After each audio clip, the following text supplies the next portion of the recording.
5 out of 500. And I don't know if everybody saw Reese is going to be late. Yeah, by like doing half it an hour. You like the Christmas lights? Some Christmas lights on you. You can't really see it from that. Christmas is over. I know. I saw that on the Twitch stream on Saturday. Sparkles. Because I pulled that up. I pulled that up too, just in case. Like and then like as I was clicking over, I was like, oh, he's got his stuff up there. I shouldn't look at that. I try. The only things I'll usually try and put up there is just the stats for the thing, because then I can click them and just have it roll. Especially when I had like 1 million zombies. Oh man, that was great. Trying to roll them. And honestly, and the thing is, like, his band of zombies, I was like, well, how many does he have? I don't know, let's just throw them down. Tried to get 800 challenge rating XP worth. Like, it said each one was like a certain amount of XP. The interesting thing, in the Dungeon Master's Guide, it says when you're doing encounters, when you're building them, so the number of monsters actually multiplies the total XP. If the encounter includes more than one monster, apply a multiplier to the monster's total XP value.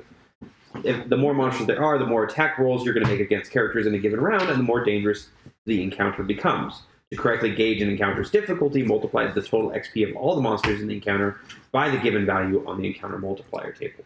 So, how many zombies were there? There's 12. 12? So that would have times their XP value for the difficulty level by 3. By 3? Yep. Okay. So it was like, because I think it was 600. I'll probably have to divvy some more XP on that. Well, no, so you don't multiply the actual XP. That's so what they give you is they give you a, hey, you want to make a good challenge for your characters here. And I can actually show you this since you're a DM, you're allowed to look at the DM book. Can I look at it? No, you haven't run a game yet. That would be fun. Though. I can pretend I've run a game. A really exclusive club full of people. Look, we work hard to be in this position. All right. Just buy my own book. Jeez. Blackjack. Where did that go?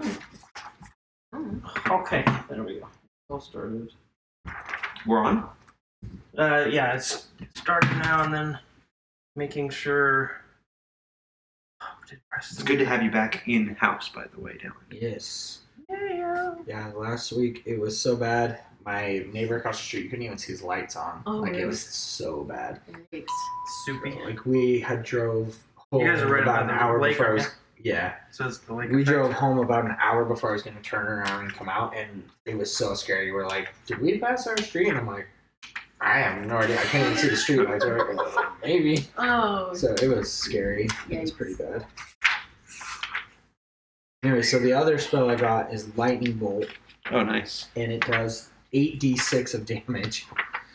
And it is a 100-foot straight line. So anybody in front of me is going to get hit by it.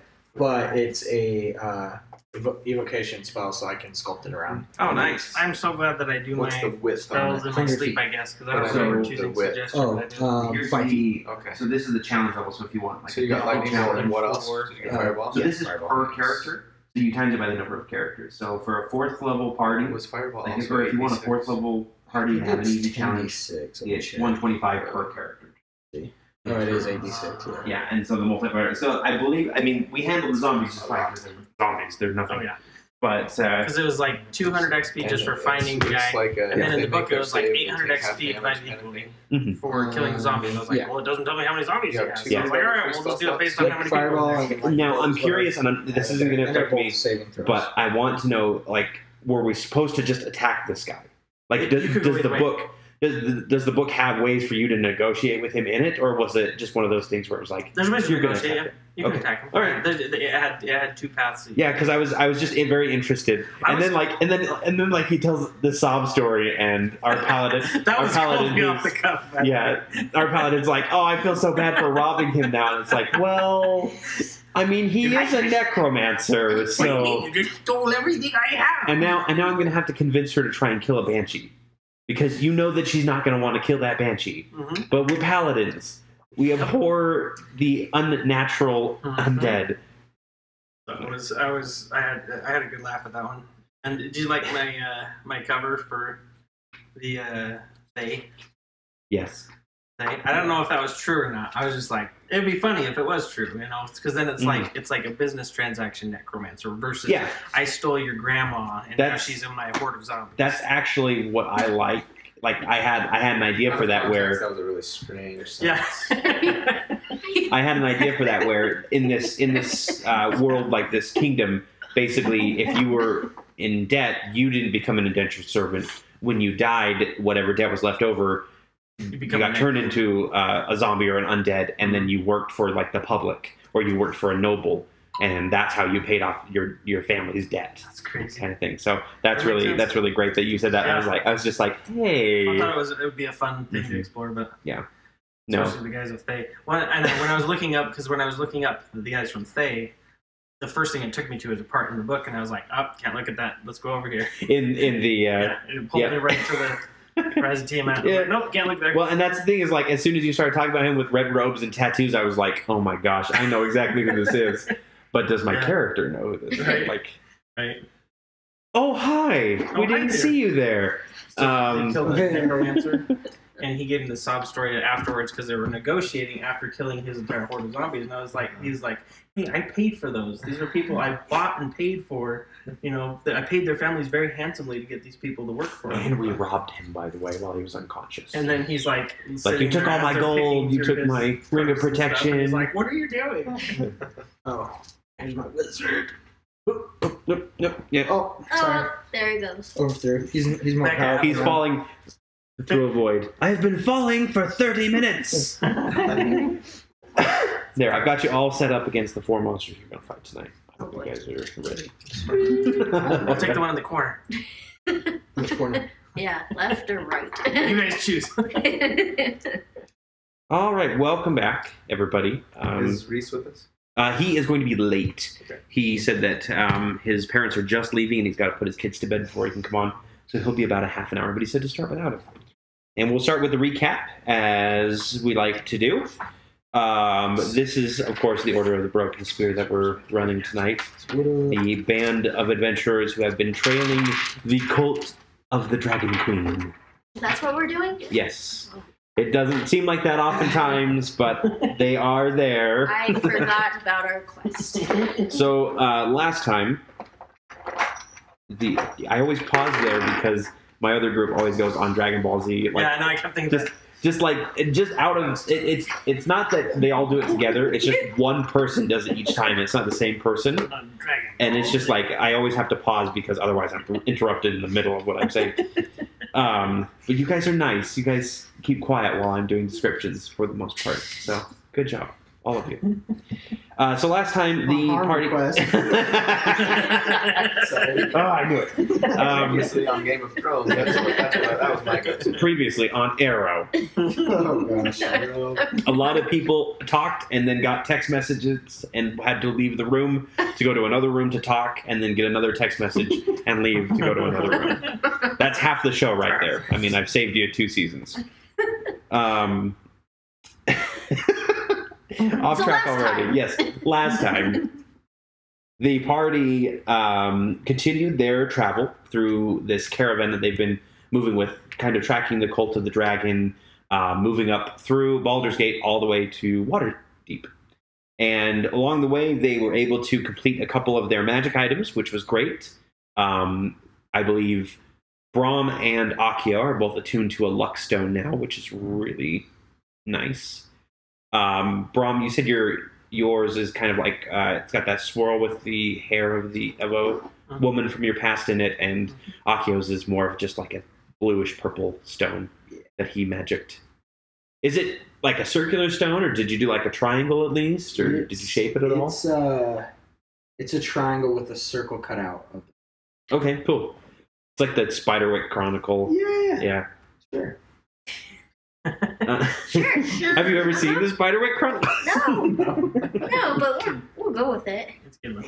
Yeah, it's actually a pretty good movie. I'm surprised. The party also met up with a couple new figures on the last town before they made it to Waterdeep. One was a red wizard of Thay that seemed to be getting along with the cultists a little too much. And the other was a halfling rogue, or Yeah, I mean, she's a rogue. You can see that she's got like daggers and leathery armor. Was she Jamina? Jamina, yes. Gleam Silver is her last name. And she saved the party from a morning attempt on their lives in her oatmeal.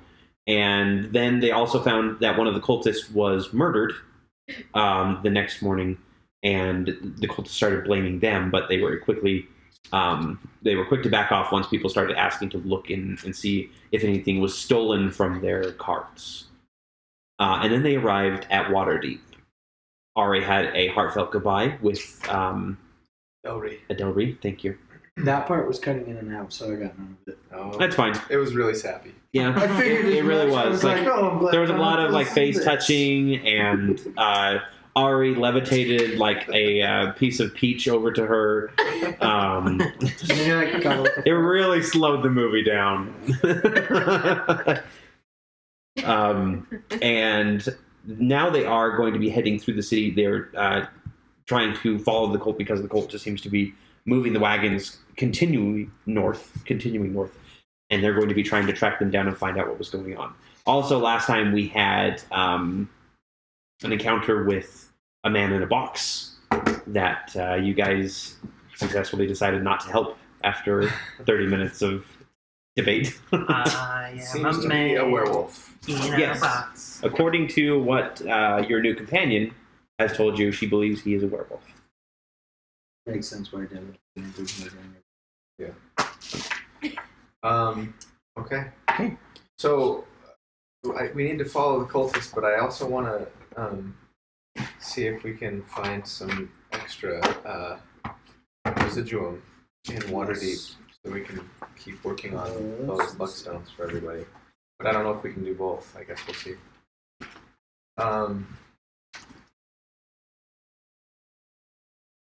Yeah. So I guess I'd say let's just kind of watch the cultist wagon and see. I mean, everybody's heading into Waterdeep at this point. Oh yeah, as the caravan moves into the crowded city of Waterdeep, which, I mean, it's the biggest city on the Sword Coast. It's the most famous city on the Sword Coast. There's a lot of stuff going on. The caravan just seems to kind of break up. It doesn't there's no clear, we stop here and then everybody goes the separate direction. It's just as it goes into Waterdeep, everything just starts flowing outward. We get paid from... Yes, you did. Yeah, that's yep. right. So you got 10 gold per 10 day, I believe. Oh, that's right. I already have it. Yep. You might have added it on your character sheet. I think I may have. When Brom lent it. Mm-hmm. Yeah. Which might explain part of the 645 that you... Good. Okay. Who knows? Yeah. I'm just rich. No, I'm a rich devil. You're a rich devil. And you can quickly see where the caravan, the cult wagons specifically are heading. They're heading directly north, pushing their way through the city. And by the time that you're all paid up and you've said your goodbyes, they're already almost out of sight. So you have to kind of rush to catch up. Are any of you still using your horses? By the way? Yeah, I think everyone's got them right, other than Everybody but Blue. They've been very non-existent. yeah. They've been non-existent to me. Yeah. You probably. I feel like If any of you just kind of walked alongside the wagons, you probably lent your horse out for some other rider or we'll some go with other traveler. Yeah. Okay. Say hi ho Silver. Let's catch up to these guys, but maybe And your horse takes off. try not to let them know that we're following them. Maybe we should send somebody to market, or a couple people to market to try and find some residuum. Can't really. We don't have cell phones. There's sending stones, by the way. Another magic item you could look into. we could look into smoke signals. Yeah, I mean, we've got. I'd say let's do this. Let's plan on meeting at the north gate of town, because it looks like these guys are heading north. Assuming they're probably gonna be exiting town that way and continuing on. So let's plan on meeting up at the north gate. Within a couple of hours, however long it takes for people to find residuum and/or a bag of holding and/or some iron knuckles +1 or anything else that might come in handy. We could get enchant some stuff with message spell. Yeah. That was from rabbit. In place of cell phones. Thanks for the tip. Yep, I would probably say that would probably, you probably do have the knowledge to craft something like a sending stone because you do have message. Let me see what the sending stone actually does. Oh, We have time to make one. Not now, not in like the 10 seconds it's going to take you. Exactly.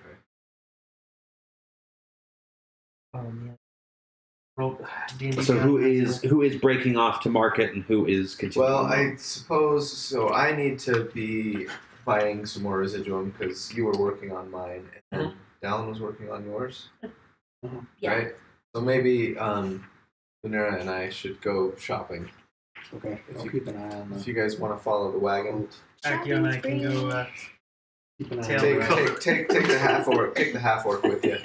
All right. What could Make sure possibly he- go wrong? Yeah, Yeah, make you sure can he do a doesn't very get in- minor version of the sending stones because sending stones use the sending spell specifically. And I say we'll plan on if we don't, hear otherwise. As soon as we're done, we'll just make our way to the north gate and hope to meet you. Fair enough. But also keep in mind. Sorry, actually, I have a better idea. Harlan sent us the Harpers in Waterdeep. That guy that we met that was a Harper. Yes. Remember, he was buried He's up buried to his up to the neck, neck. and we dug him out. And he Did said he say us where- to look for the Harpers, but he didn't give us like an inn or anything. No, he did not. Just have to do something, I guess.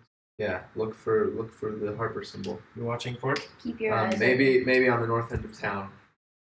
And if we can find an inn or something like that with the Harpers, we'll try and meet up there. Otherwise, we'll look for you at the gate. Fair enough. Sounds good. Okay. So I guess I try and get directions to the market. Okay. All around you. Is there something specific that you're looking for? Citizen? Choose from this menu. Are you looking for your class trainer? Are you looking for the I'm mailbox? looking for the barber. actually, if I could. Yeah. The Could you barber. give me like a little yellow line that would like sort of guide me? To There's a red flag on your map. You pull it open. There's like a little tiny pin. Huh. Convenient. Yeah, I mean, I just try and find a guard or something. Yeah, somebody and just there's a say- few guards. The guards here are wearing a lot of finery. They are also wearing. They all have kind of the basic Waterdeep. I'm not even sure what the symbol for Waterdeep is, but the basic Waterdeep guard ensemble. It's probably like a city deep in water or something. I don't know. Yeah, but most of them seem to be wearing like a pin that has a specific house tied to it. There's different like symbols on it and everything. Mostly as part of like, hey, I'm kind of. Is that the symbol for Waterdeep? The moon over bay. Okay. Yeah, so that's the primary colors on their tabard, but they each wear these smaller pins that show off like a house that they have favor with, kind of thing. Because that's I what. I asked one of them if they can point me in the direction of the market, particularly for someone who for a unique or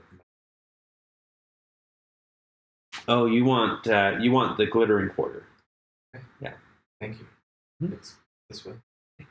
Yep, and he just goes that way, and he gives you like 3 or 4 directions rather quickly. It's like the red light district. But for magic items. Yes, pretty much. All right, well, good luck. on And your- again, I will point out to anybody who's watching this now or in the future, I don't know anything about Waterdeep. The book doesn't give me much on it, so I'm making stuff up, and you can complain about it online. Please Yeah. do. Yes. Because we need more followers. Yes, we need to know you're listening. Any press is good press. All right, we Any make our way press there, does get pressed. and these guys follow the. All right, so again, it's Ari and Lunera that are breaking off. Ladies' day out That's right. shopping as We're well. shopping. Yeah. I think Ari would be the one that's more excited for a shopping trip than Lunar. Of course, because, I am a hated race. Yes. So, Okay, Do you have your hood up, by the way? All right, we'll Do you have your hood up again, by the way? of course I do. we're doing the Thelma That's and stupid. Louise. Anybody wants to mess with us, we'll take them down. A couple people back off at the mention of Thelma and Louise. We were going to cut your purses, but... All right. All right, so we'll do the party traveling north first. I'm going to need a general... It wouldn't be survival, but it would be wisdom. Let's do a wisdom check. Okay. We are the two most Maybe I should unwise follow the people. wagon. Too late. It's like he knows us. If you have perception, you can add that instead. Oh, I want to do that. Yeah. Oh wait, it's 0. I got a 4. That's 8 plus wisdom. Mhm. Your perception, you said. Yep. 0. Yeah, that's 0. So not very good. Let's see how Thornock does. Come on, Thornock, save us. So you guys are walking through the city, kind of trying to trail behind these wagons, and you're trying to be discreet about it. The problem is you're not really that skilled in trailing people, so you're being way too discreet about it, and you're falling behind pretty quickly. However, Thornock is not giving any consideration to being discreet, and he is literally just following. Yeah. So he's literally just walking through the city. He's following at enough of a distance that they're not like looking back and saying, "Oh, look, people are following us." In fact, they don't seem to be looking back at all. They're just kind of moving forward.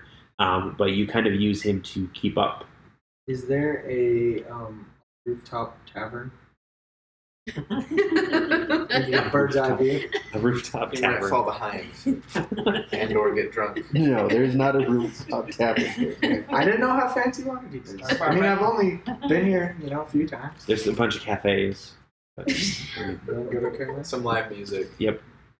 oh yeah, there are definitely several street performers as you guys are moving along, and other performers coming from open doors and everything. People kind of peering their heads in, like, "Oh, what is that? Who's that?" So shiny here. Um, So much to do. But we can't do it. So you guys We make must your way abstain. through the More side north quests. portion of the city. Oh, I should also mention that Jamina is going with you guys. She With wants us? to stick. No, with Oh, okay. Oh, that's good. she wants to stick Hey, with the. we don't mind another girl shopper, but I think she's kind of got a thing for Braum. Everybody does. And yeah, you can't see her at all. By the way, like as soon as like you're like, okay, let's be discreet. She was gone. So, but she does when you guys lag too much behind, like look at one of these performances that's particularly good. She does appear, kind of snap her fingers and be like, come on, they're this way. Here we go. Here. And then it leads you to the north side of the city. While every other caravan or wagon in this caravan is kind of dispersed as close to the southern side of the city as they can and started selling their wares off, looking for a place to stay for the night, that sort of thing. These cultists have moved all the way to the north side of the city, and now they are moving towards one of the storehouses, and finding like one of them's moving off towards one of the inns nearby and everything. And there is a tavern here called the Rooftop Tavern, by the way. It's on ground level though. So one of them seems to be going to a storehouse. Yeah, so most of them are heading off to kind of this storehouse area where it looks like they're getting the wagons stored up, and then the other one is moving towards just one of the inns. Is there like a north. window we could peer through? In the storehouse? Yeah. No. It looks like a giant barn, is what I would describe it as. And there's a couple porters in there that are moving things around. There's a guy that's got a ledger. Can I be, as I'm walking, also be looking for fellow harpers or something that would resemble a harper's shop? Yeah. Just to take mental note. Go ahead and roll me a perception check. 16. 16? You don't see any harpers. Oh. Do the people keeping a ledger, do they seem shady? bonus one. Or do they seem just like legit business people? Roll me an insight check. Okay. Oh, goodness. Let's go persuade some people. 12. Bless you. Yeah, It's one of those. It's starting. So it begins. You said 12? Yes. This guy wears his heart on his sleeve, it looks like. He's a genuinely happy guy. He rolled a natural 1 on his, any sort of like diplomacy or deception or anything. He doesn't seem to be. He's in the work for money, but he looks like he's genuinely enjoying his work. Bro, should we talk to this guy, see if he can give us some information? Let's do it. About what When you they're say doing? talk, do you mean torture? No. He seems like a good guy. I'm getting a general good guy vibe. Okay, cool. I'm cool. Don't worry, I'm Okay, cool. you lead in. I'm cool, man. Talk or No, just talk. Little Brahms, little tiny hands. I just say, So, good sir, and then I shove you forward to. hello. Well, good Like, morning. help. How How are can you I help you today? today? Oh, this is a beautiful afternoon. It is indeed. Are you looking for a place to store your horses? Perhaps. It depends on the price. Well, our prices are competitive. We do offer storage for just 50 copper a day. Hey, do you say? Well, you know, I've heard that there was a couple others that were doing it for 25. 25, you say? Roll me a persuasion check. Indeed. He just wants to persuade somebody. He doesn't Yeah. care about the Yeah. copper. That's a 21. 11 plus 10. His I was just looking at this, I'm like, and his why am I a new plus 10? improved proficiency bonus. Why am I plus 10? 25 copper, huh? Which one was that? I think it was over by some rooftop tavern. I can't remember the name of the establishment. You only talked ahead in a moment. Okay, well, But I it mean, definitely did not seem as grandiose as your establishment. well, thank you very much. Considering that you seem to be traveling on a much smaller than normal horse. Well, I myself do not have horses. Yeah. It would be for his. This would be for his. We Oh, share a horse. 25 copper is that's kind of a tall order. I could do about 30. You're paying for quality. 30 sounds very amenable. Wonderful. Thank you very much. Can we get a spot right away? Yeah, I do have several available. Sweet. Boy! And a little kid comes out and he goes, take that gentleman's horse and I'll write him up the ticket. Yes, sir. And he, Assuming I'll say, Brom, will you go with him to make sure? Just keep an eye on the horse. oh, Thornock's horse as well. I'll play. Oh, I'll yeah. play Yeah. Thornock. Mm. I immediately pull out my then I sword said- and stab myself. I said Thornock in, then not Brom. Yeah. I said, hey, Thornock, will you go make sure it's good? All right, so 2 horses. How long are you planning on staying? Just today. Just today? Just today. Just today. Okay, one day. So that'll be a total of 60 copper. We do take silver as well. What is it in gold?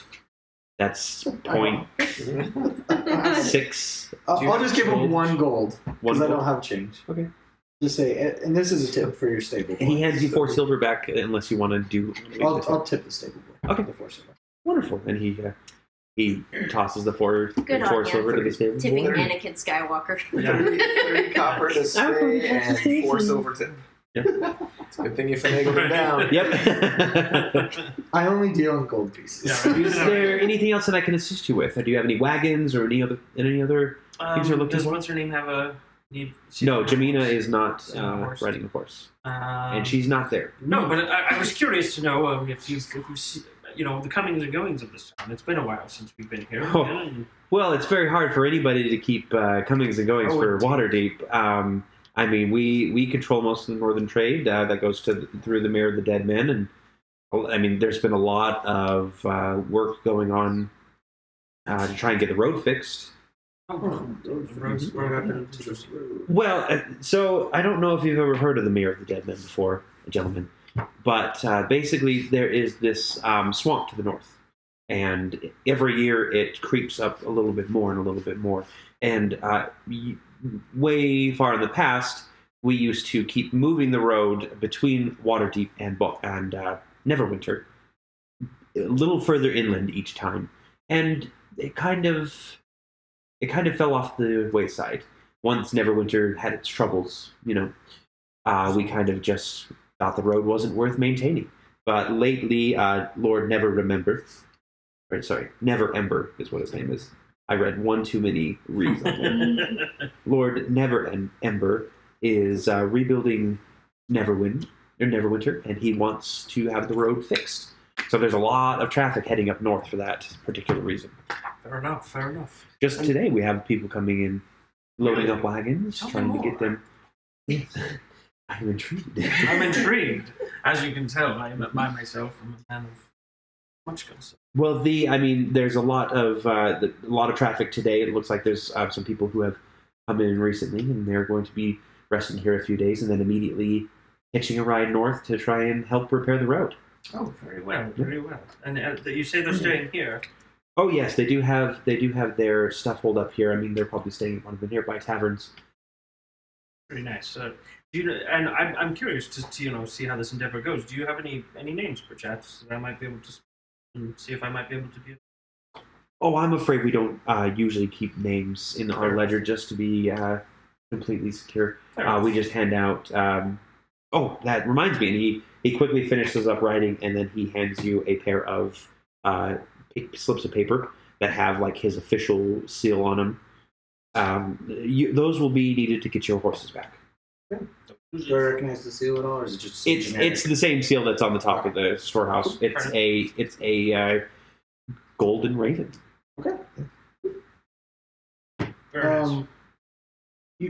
Never mind. Yeah, you can do that.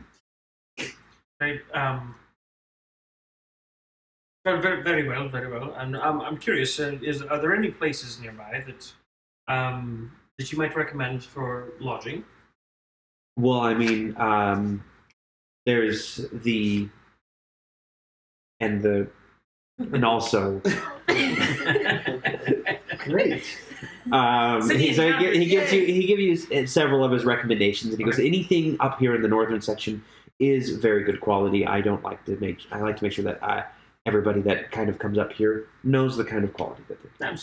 Absolutely. I've heard nothing but the best. Well, I thank you very much. Before we go, I'm just going to be blunt and be out with it. You seem like a trustworthy guy. Thank you. We are looking for very specific characters, people. Dark things are going on around this area, as you may have noticed. That's being blunt. I'm afraid not. Waterdeep. I'm just asking. Fireball! No. Have you seen any suspicious characters? Well, there are a few suspicious characters going around here. They're one of them now, and you kind of look over and you just see like this the foot of this halfling woman as she dashes around the corner. But most people that come through here, they just trade in business. There aren't any sort of like truly evil characters. There was one rumor going around, and I don't really know how much stock to put into it, but there's been talk that there's been a half-dragon around here. Really? Yeah, around here about a 10-day ago. 10 days ago. Did she have a dagger? The stories don't tell that she did, Oh, fair enough. or that it was a she. Yeah, how did you notice? Never mind. I heard songs. If you hear any more stories or rumors, If that rumor is true, she was heading north as well. if you see any other or hear any other stories about similar people, If I see any half-dragons, I will be Get in sure to touch track with you me. down. Yes. We're Now, I do have to kind of go over the normal spiel. If you don't come to recover your horses within 30 days, we do reserve the right to sell them off at auction, or to anybody needing them. Just one of those things where we need to make sure that there's space. And if you are gone for more than the time that you've paid for, you will rack up additional fees in addition to the normal daily charge. enough. You've been most gracious. No problem. If you need anything else, just ask. We will. Alright. Okay. So And we're then gonna do we see the other one heading towards an inn? So Thornok came back. The horses are secure. He didn't see anything. Then. No. Okay. The area So- is secure. The area is I guess let's head to the inn where we saw the cultist people had not. That one is called the Blacktop Lodge. Yeah.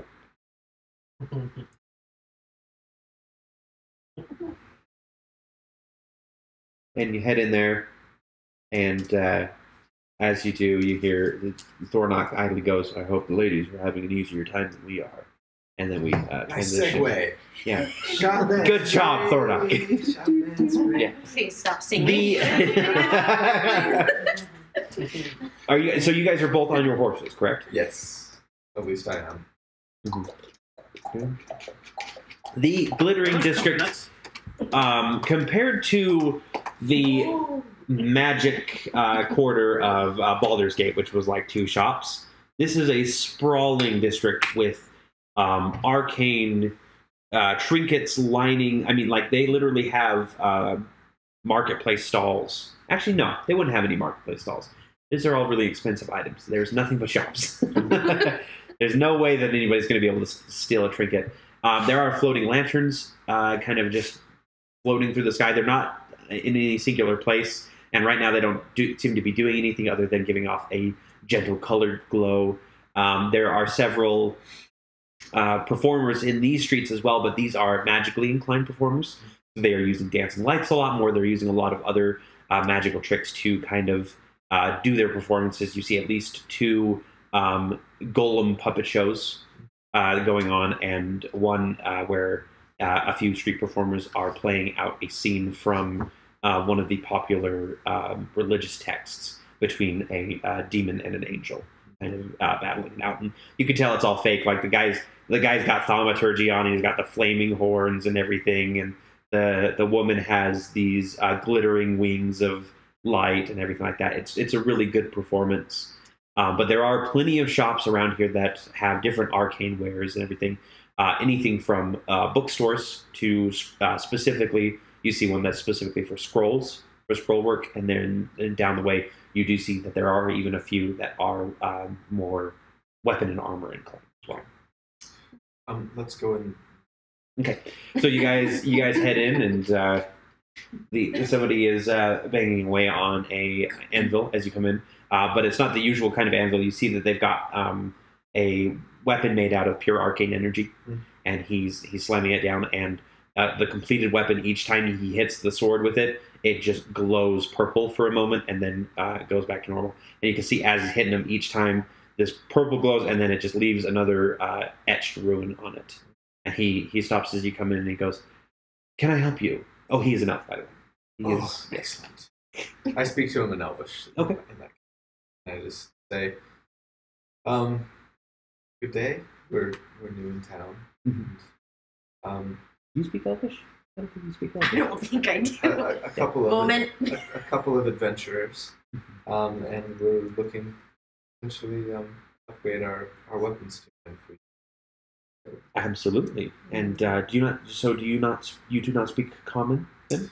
I switch to common. I say, of course. Oh. I simply. I just like to make sure before I talk with anybody. I don't want to make any assumptions as far as things are aware. Over here is my selection of what I have available. I do custom work. It does take some time, of course, to enchant existing weapons, but I am able to get them done at a fairly quick rate and at a fairly good price. So if you look over at the rack, it's mostly weapons in this shop. It looks like he mostly deals with fine elvish swords. You see everything from kind of these sweeping orc killer great swords to the smaller short swords or daggers that would be more sting-like. Basically, I mean, it's Tolkien's dream in here, Do right? you have anything called Glandring the Foehammer by chance? Fresh out of Glandrings, I'm afraid. Yeah, How about Orcrist the Goblin Cleaver? Oh yeah, I got like 3 of those. And he pulls out like a barrel. Yeah. what about Mjolnir? Mjolnir. You'll want the dwarf shop down the road. Bless elegant. I love it. We have a Thunder Fury if you're looking for Okay. a I am looking for Thunder So I would love that. I say, I don't suppose you carry anything monkish persuasion. Staffs, fist wraps, Brass knuckles. I'm afraid not. Most of my stuff is in metalwork. As far as I'm aware, that do you have your knuckles on right now? Yeah. Those are very unique pieces. I might be able to do something with them if you are looking to leave them with me. Yeah, say, what would it cost to enchant these, and how long might it take? Question. I wonder.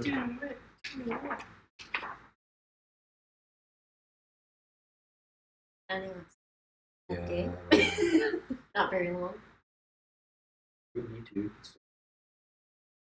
Some of these. I want to show everybody that is a wand of wonder. It's very wonderful. It looks like it's just a bunch of gumballs put onto a candy. It looks like a Willy Wonka. Yep. It's a wand of pure imagination. All right. So Pure imagination. You gotta sing the song as you're dead. I could imbue it with a just a minor general enchantment to help it overcome any of those pesky resistances that you might encounter. Basically, a magic weapon +1. For it would take me about a month, and it would be. I think I could do it for 950 gold. 960. But that's a month that I don't have. I say, okay, excellent. I might consider leaving. So you said in the weapon rack there was a greatsword. Yes, there is a greatsword in the weapon rack. How much for your greatsword? All of the items up there are starting at just calculate that again. Atticus. I don't know how much money Thornock has, but I'm sure he would love one. Assume it would be worth. Especially if it has a bag of holding in the hilt. Yes. Oh my gosh. A pommel of holding. The pommel. The pommel of holding. That would actually be really cool. Yeah, right. Yeah. Pommel someone in the face. It's like their head in. No, let's see. So Unless there's a bottle of air in there. So there's about that would the weapons on there. The short swords are the cheapest. They start at 100 platinum, and and then the great sword starts at about 1,300 gold. Sorry, 1,300 gold. So 130 platinum. Right? Yeah. I don't suppose you would know where we might be able to pick up some. Yes, you'll want to go down towards the end of the way, and there's a cul-de-sac at the end. Excellent. Any of those shops are proprietors of residual. Is it cult a sack? Also, It is called the Cult Day Sack. also looking for trinkets, miscellaneous items, perhaps a bag of holding, maybe rings, amulets, cloaks. Yeah, I mean, there's a few other shops around here that you can check out. Bag of holding. That's an interesting. That's what they don't cost enough. You might be able to find the bag of holding for. I'd try to Gillicuddy's. Okay. Mm-hmm. Let's go to Gillicuddy's.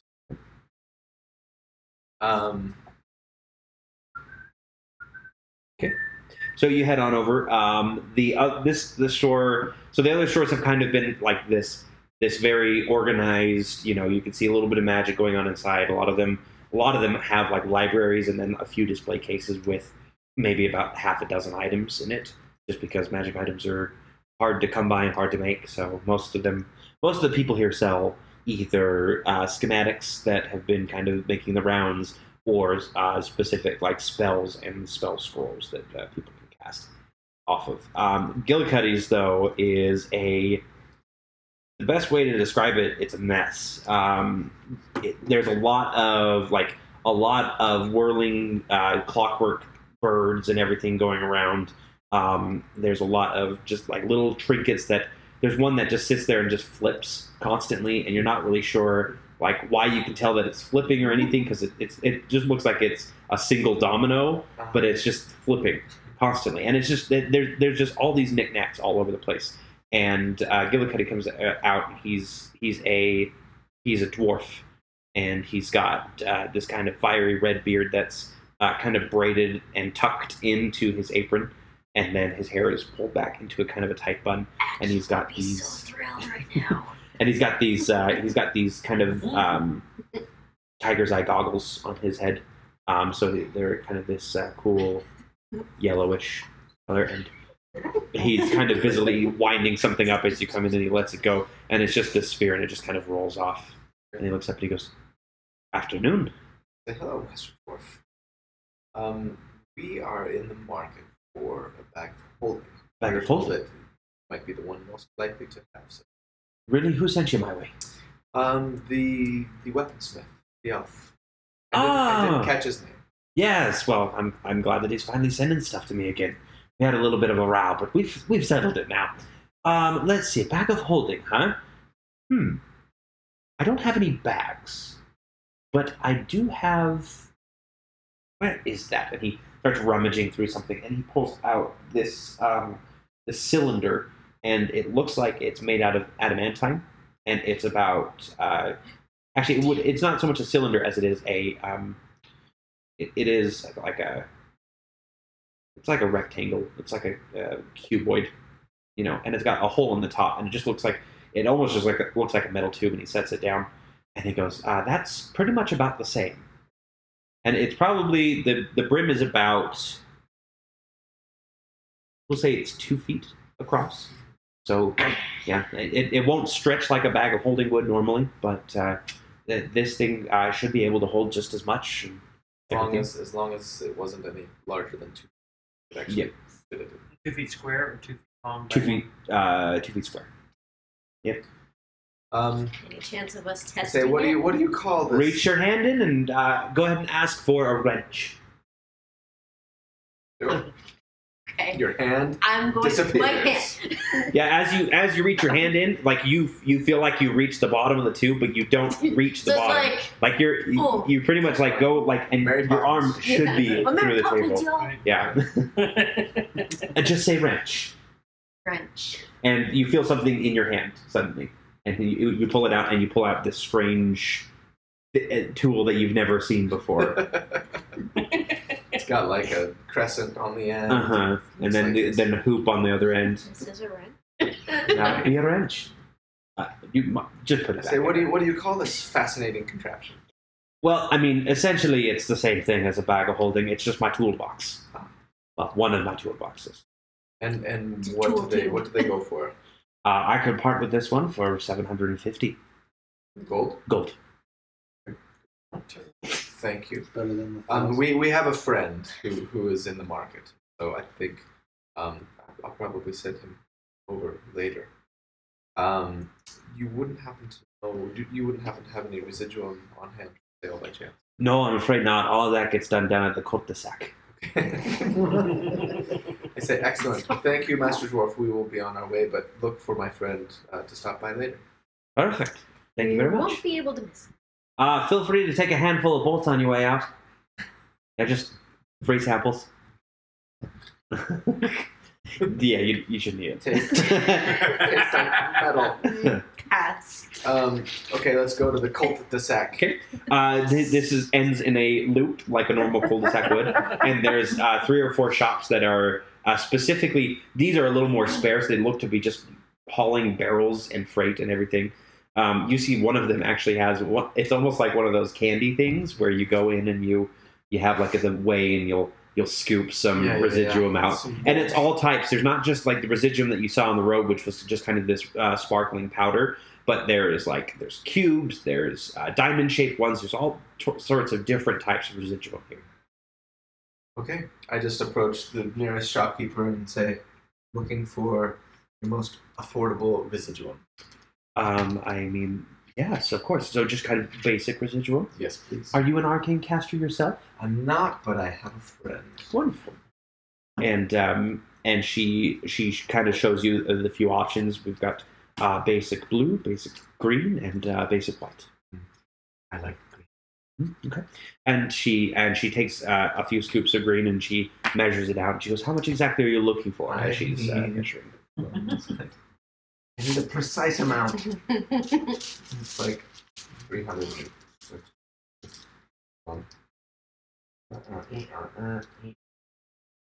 Yeah, I'm assuming what we're assuming here is that Akio gave you like, okay, here's how much more residuum I will need for this project, roughly, if everything goes well. Right. I need 361 gold worth. All right, and she pours you out a couple bags full of it, takes some measurements and everything, and she sets it down and she goes, "That'll be 361." Okay. Give it to her. Hopefully we don't lose any in the process. Maybe I should buy an extra 25. Yeah. Akio's been pretty good about not. That's true. Then how much? I'm making Luneras though. Oh, that's right. Yeah, how much was left on Luneras? 400. 400 left on. So you would need to spend 400 on residuum as well, if you want. Yeah, you want to do that? Yeah. Read my. I'm not reading your thoughts. This is a verbal game. Oh. 400 gold worth of residual. Any particular color you're looking for? What were the colors again? Pretty much every color of the spectrum. You've got green, blue, red, white, that sort of thing. The color. And she looks at you and she goes. Can you She mix- actually leans in and she goes, "If you are looking for something a little more in line with your kind, I can provide you with that as well." What do you mean your kind? What do you mean, my kind? Devils.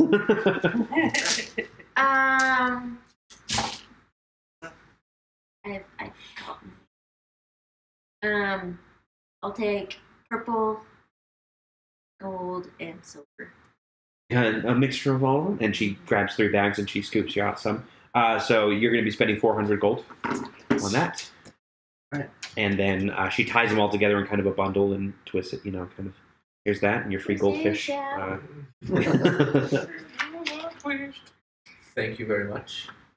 Were you guys planning on getting any for, or was Thor not planning? I guess we have to talk. He's probably going to come back either for the bag of potentially for holding, that bag or box of holding, rectangle of the holding. tube of holding. Or the 5-finger discount. We'll call it the toolbox. There we go. Just Yeah, because I'm like chomping at the bit to like come back and see if I can. He says you're welcome Perfect. to try. Perfect. I'm sure they have taken measures. Probably arcane. So Yeah. minus 400, add 400 residuum, just as a note for your account until you give it off to Akio. Yeah. Okay. I mean, I'm sure there's lots of other awesome stuff here, but considering the prices of everything, I don't think we can afford anything really cool that we might find. Because I only have 600 gold left at this point. So let's not waste any more time shopping, says I. What do you think? Yes. Okay. For brevity, can at some point I try and sell that music box.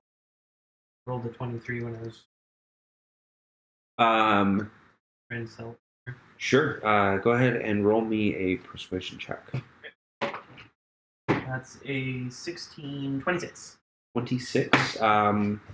Yeah, I mean, as you guys are like traveling through this, as you were traveling through the city, you found a stall that was selling like a few knickknacks like that, and you showed off your wares, and they actually were very impressed, and they bought it for you for 50 gold. To be clear, it plays the song of the Heroes of Greece. Perfect. Gotta spread the paraphernalia.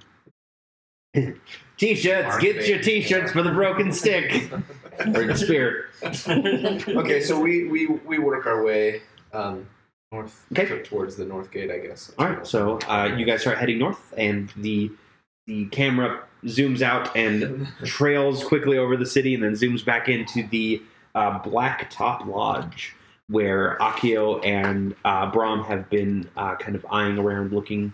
They do see a few of the cult people there. None of the ones that The ones that really confronted you.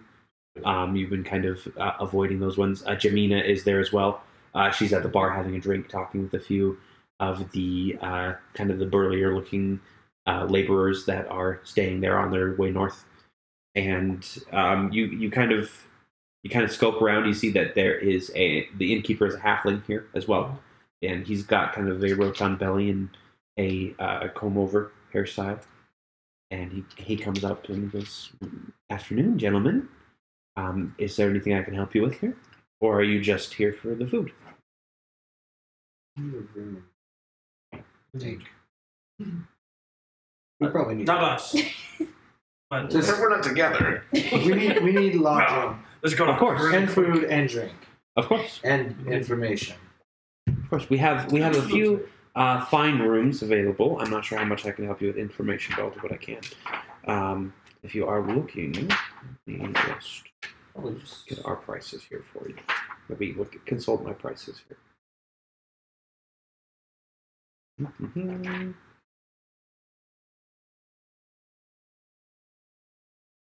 So we've got rooms for 5 silver pieces a day, or we have kind of a more spacious room for 8 silver pieces a day, if you prefer. We'll take the stand. Let's do 2. 2 standard rooms. Right So next how to many each other. beds? 2 each. Warnock's here. Oh, So is what's her face? oh yeah. Oh, we need 3 rooms. 2 beds in She each. can pay for our rooms. Yeah, we'll take care of it. Okay. 3 rooms, 3 please. rooms. Okay, so that'll be 15 silver pieces for the day. Okay. We take the first payment up front, and then we settle out your account once you're ready to leave. Or give him 5 because it's 15 per or 5. It's 5 per. Okay. Okay. And he gives you back 5 silver pieces. He's got change for your gold. Beautiful. And then who gives him 5 for the other room? I do. Oh, we're not there. Not there yet. Yeah. I don't. Pay up. Thornock. Oh, Thornock. Pay up. Yeah. Okay. Let me, So somebody write that down for him. So you guys all pay up, and he hands you keys in the usual fashion, just like a lot of the other inns around here and a lot of the inns at Baldur's Gate. They all have specific animals tied with the room that's kind of etched into the door. This time, Brahm gets a snake, Akio gets a bear, and Thornock gets a weasel.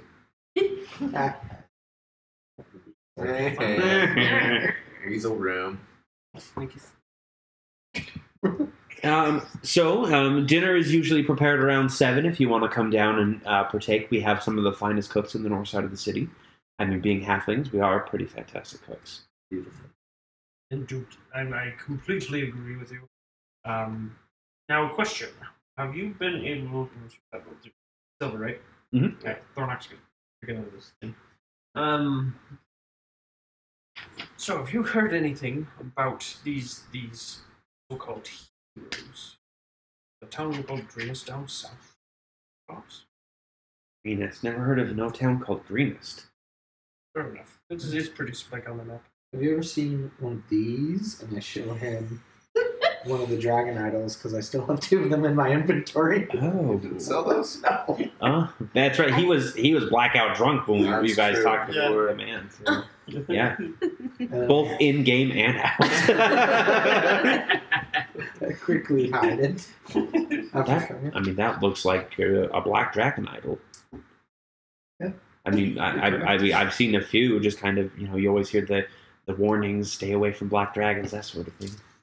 So you haven't had any run-ins in one? No, I mean, you're the first person who's ever actually shown me a real version of it, besides some mock carving of it. Okay. Well, I'm not with that. I just have one. You're not a black dragon. Yeah. Okay. This guy's. A little concerned there, but I think we're okay. Have you had any any peculiar run-in?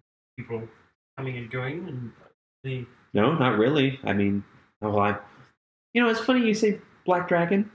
You show me that. There was a rumor going around that there was a half dragon here about a 10-day ago. Her and a bunch of people started riding north, according to what I heard about. Didn't stay here.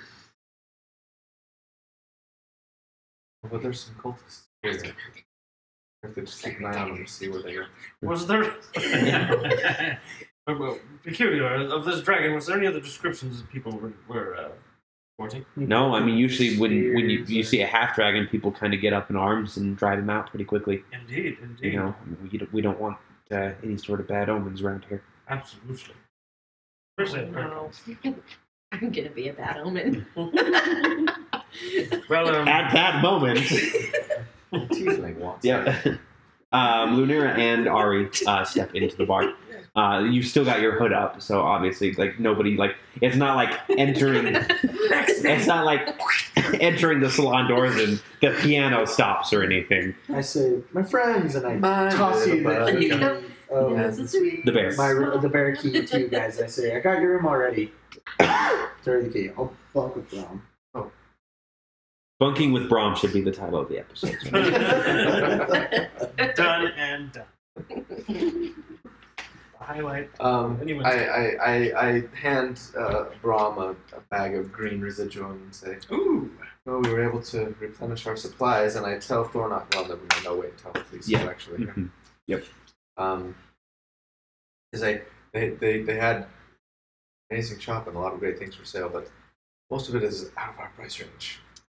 Perhaps after we put an end to this business that we're engaged in currently, we might be able to back here and purchase a choice piece or two. Do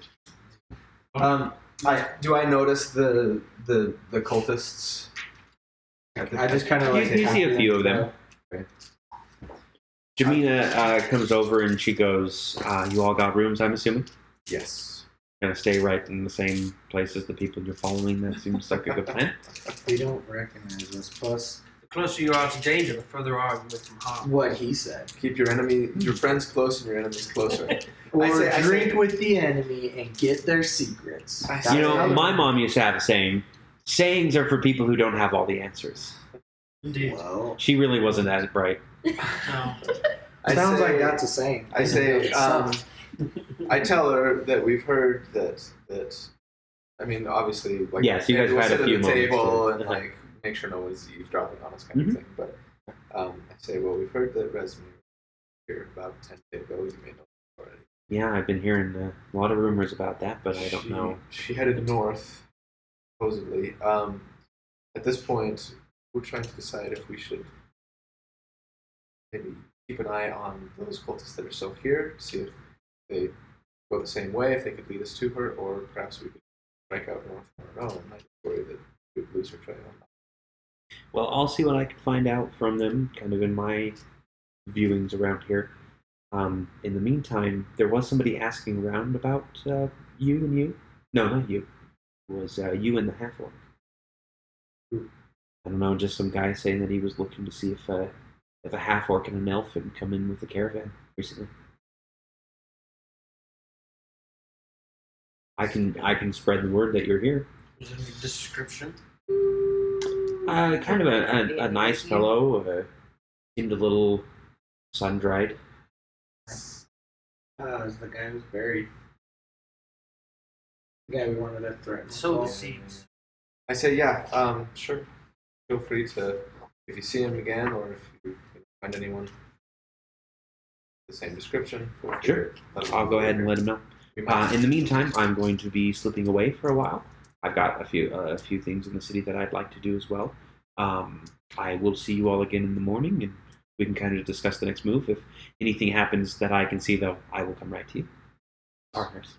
My pleasure. And she scoots the chair out, and she hops down and grabs her drink off the table. And Oh, I'm feeling bold. No, Why? no A boldness. drink Let's for me and the friends. like for everybody in the No, bar, the cultists. the cultists. Oh. Yeah. What are you I doing?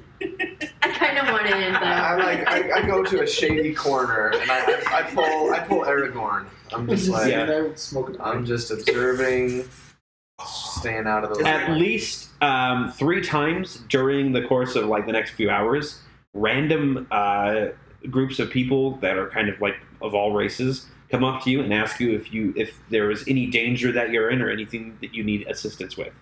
And if like you can clearly tell these are adventurers thinking that you're a plot hook. I just keep smoking my pipe. Yeah. Playing my pan flute. Nah, I think this quest is busted, guys. Abigail, so Do you see a yellow question mark above my head? It's gray. You're too low level. I buy. How many cultists are there? There's 2. Like, so do you specifically shout to the barkeep and say, "A drink for me and my friends over there"? No, I just pay him and get enough drinks that I can walk over there and give him. Yeah, one. sure. There's about 3 of them. Okay. How much do I owe you, barkeep? For a normal drink. I should keep this open. I'll just give you a gold piece. That's probably good enough, right? Hang on. He just starts shoving it in his hand. Hey, just a minute. Take it. Start the drinking song. yes. Wrong. Play music. A mug of ale is 4 copper pieces a Can I piece. play a song? So- I just say, can I keep the rounds going? And I flip him a gold. Okay. And he looks at it, bites it, and slips it into a pocket. Grab the Into mugs. his little change I give dispense. Brahm a mug and I say, walk over and I hand him each a I want to mug. Oh, come you too. Do it. I hand Lynn mug. We just sit down and just say, how's it going, fellow travelers? Going good. Are those all for you? No, here, I'm gonna divvy them out. Do you recognize? Are these the guys from the caravan? They are from the caravan, but it's not any of the ones that like have accused you or anything. Okay, not the ones that are like you killed my buddy. No. You get my friend. You guys are from the caravan, from Baldur's Gate, right? Yeah. Yeah, we recognized it. Thought we'd share a drink with our fellow travelers. Sure, thanks. And they each take a tentative drink and everything. Long journey.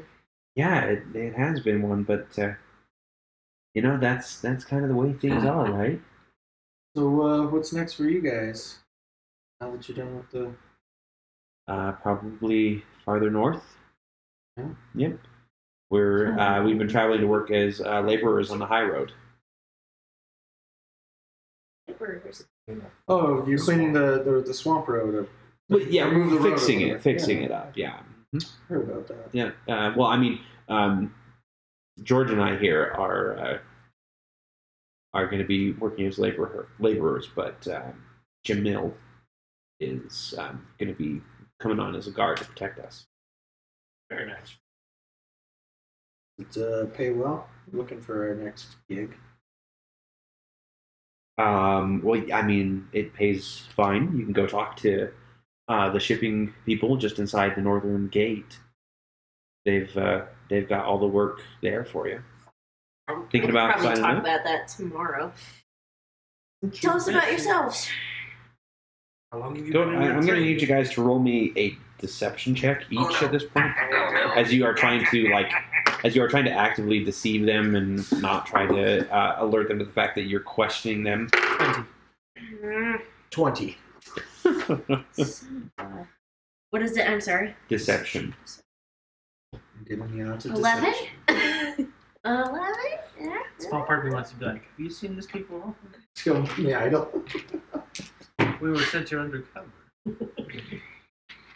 So the other two kind of look at each other and they kind of start talking, but Jamil puts her cup down and she goes, "Why the sudden interest in us now?"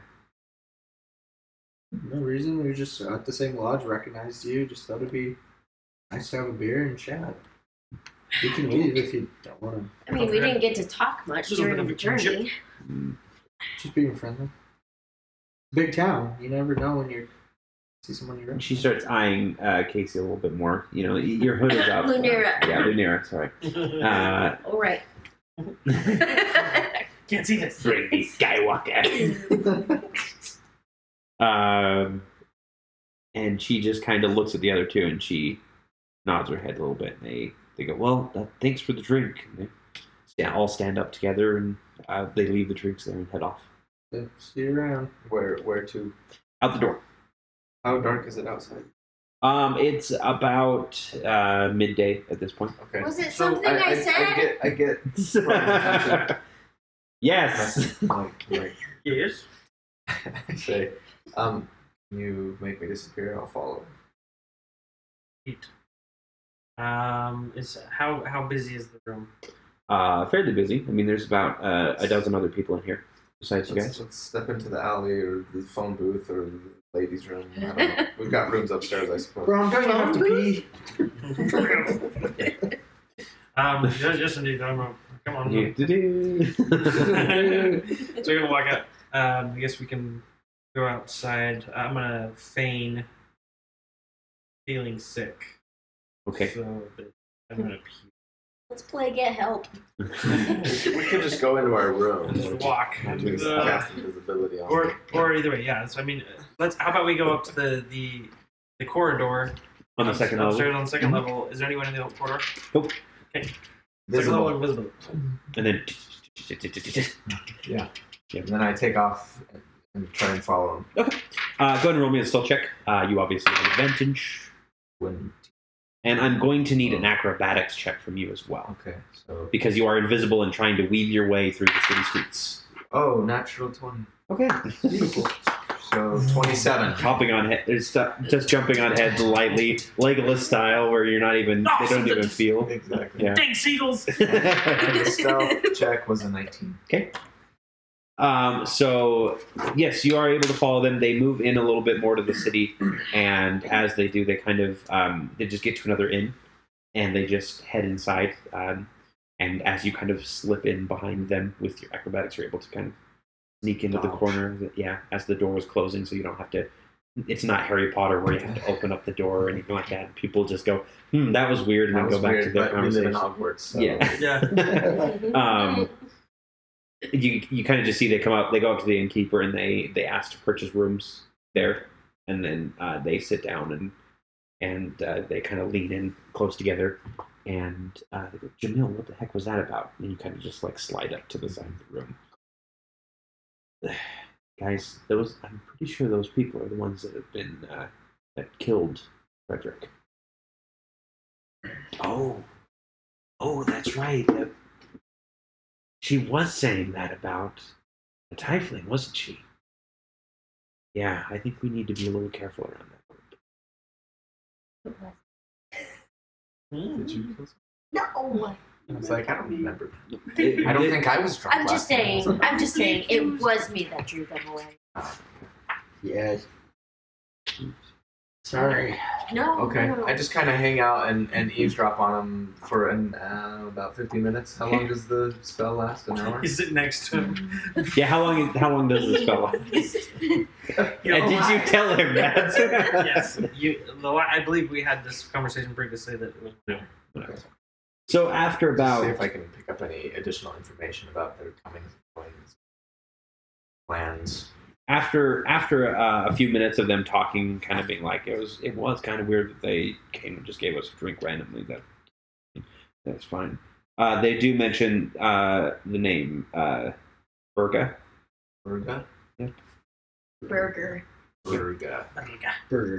But they don't really talk about their plans or anything. They just kind of sit there idly and chat and everything like that. Yep. All right. Well, I leave before Okay. the spell runs out. So you head back. Everybody else has been kind of have an hour to relax and rest and recuperate. You know, you've cleaned your weapons. You've done everything you need to, and you get back just about the time that your spell is ending, and you just like come around the corner and you're visible again, and you bump right into a gentleman, and he turns around and he goes, "Ari, there you are." Who is And it? this is Carlin. Okay, Carlin. Yep. I Carl. say, good.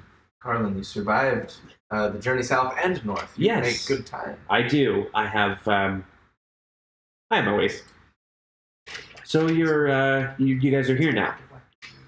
I mean, Yes. and he kind of looks around and he goes, let's talk inside. Follow them. And he walks into the lodge and he goes, usually the cultists are known to frequent one of these northernmost ones. So are you sure that this place is secure? I say, no, not really. Okay. We ended up getting rooms. There were some cultists that were here. They left. Mhm. I followed them. And they got rooms somewhere else. So I don't know if additional ones are going to come, but they know we're here. All right. Well, let's sit down and we'll discuss what we know. By the way, Akio, I'm giving you inspiration. I've never done this before, but Preston actually has reminded me of it by the other game that I've been playing in. Inspiration in D&D 5th edition is something it should be at the top of your character sheet that you can click to show that you have inspiration. Basically, when I feel like you've done something really good roleplay wise, or something that was really creative or ingenious, I can give you inspiration for it, and then you can use that inspiration to give yourself advantage on a die roll. Nice. So Yeah. Check it. Sweet. So I'm going to try to do that a little bit more often. I've just forgotten about it as kind of... Does it last? How long does it last? It lasts until you use it. And then you can actually, if you feel like somebody else did something really cool that you want them to succeed on, you can use your inspiration to give them the advantage. So a bardic inspiration type thing. Kind of. Except for mine's more for altering the roll. That one gives you a full. Right. Yeah. Cool.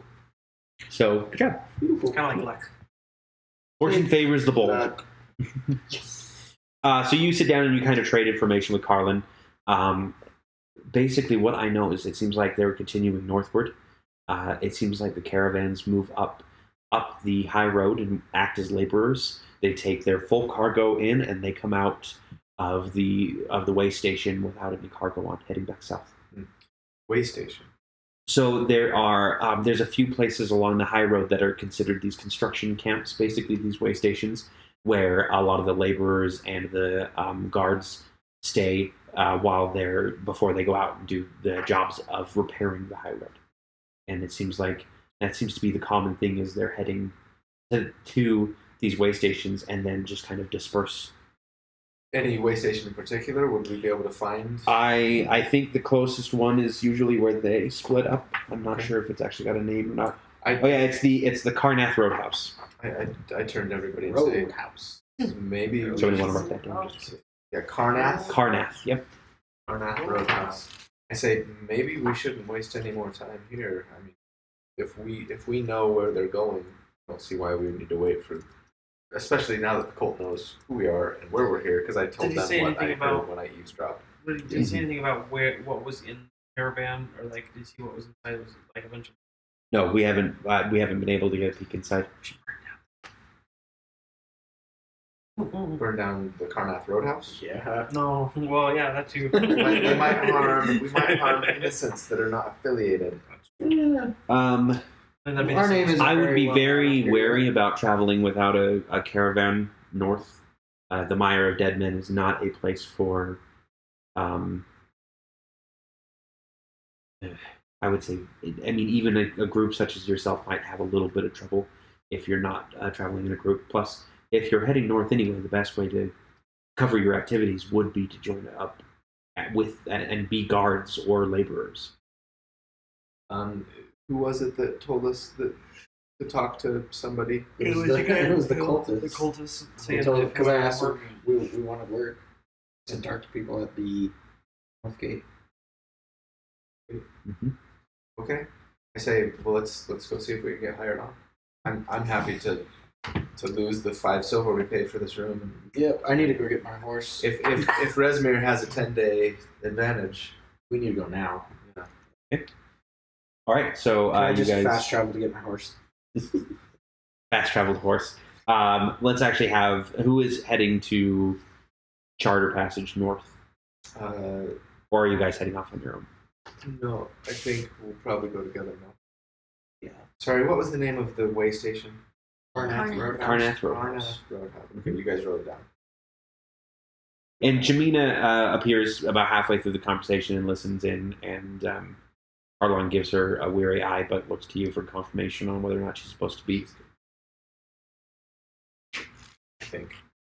All right. Well, I know the best place to get you guys signed up if you guys are looking to head north as an escort. Absolutely, show us the way. And he leads you along, and he takes you to a just one of these kind of warehouses. It's actually the one that your horses are at. Perfect. Yep. Perfect. And the gentleman is sitting there with the ledger, and he looks up and he goes, "Back so soon? It hasn't even been a full day." I know, something came up. And we've got to go. You guys are leaving the city. Yeah, we're looking for work actually as guards for a caravan traveling north. Maybe we'll see if we can help out with Looking to the be road escorts on the high road? All right, well, we do have one leaving tomorrow morning. business. Oh, fantastic. I'm going to put Janina there. Yeah, we'd like to join. Good. Yes, let me get everything What's here. the pay? So I need to kind of go through a few things. Do you have any sort of recommendations on your prowesses escorts? Guards. I'd say, well, we've just served as guards and bodyguards for caravan traveling from Baldur's Gate. It just arrived today. Any merchants that I can ask about? Do you happen to know Adelry? She's a Lovely lady. Yes. She is lovely lady. We work for her. You could find her here if you know where to find her. I know where she's going to be in Baldur's Gate. I wrote it down. I don't know where she's going to be. She said that she was just going to be... I know where to find her. wagons. I should be able to find her. Also, lie the door. Look at it. Okay. And Sylvie can know. One's a little quiet. All right. And he writes these names down. He goes, it should take me a few hours to get everything together. Is there a place where I can find you once I'm done to let you know? Yes, we're at the Blacktop. Wonderful. He writes that down as well. I'll get back to you in a few hours. Very much. No sign of Chronos, right? Instead, check him to see Sure. if he has any ulterior motives, or at least see if I can help to. He still looks like he wears his heart on his sleeve. He's a very That's a genuinely great happy guy. I like that guy. He's like an honest He's a really good person. guy. Should tip him extra. So a few hours pass as you guys are kind of winding down, enjoying a nice halfling meal. It is very enjoyable if you want to partake. It does cost... I want to.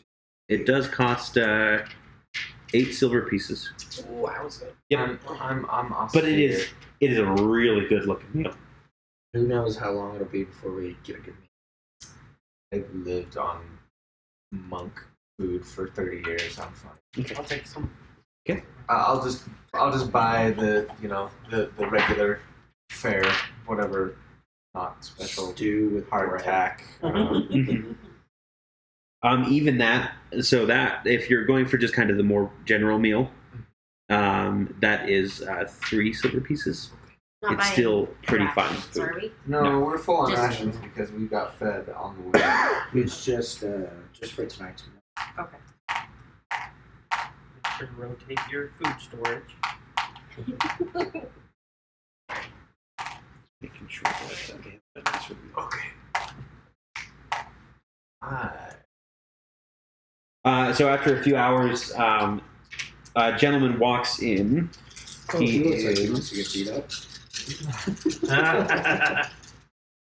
Possibly. He's wearing a crest that looks like it's a wagon with kind of the golden crest of Neverwinter above it, and he's got kind of longer graying blonde hair, and he's got a red cloak on, and he sits down, and he kind of he looks around and sees your group, and he sits down and he goes, "Mind if I join you for a moment?"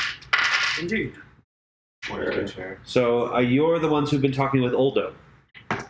Yeah, from the storage. Yes. Do you want a drink, by the way? No, I'm good. Thank you. We looked through your references, and you seem like you've been very helpful as guards and pretty good quality. So you're saying that you want to charter north? Correct. Well, my name is Ardred. I am with Brieferhewer.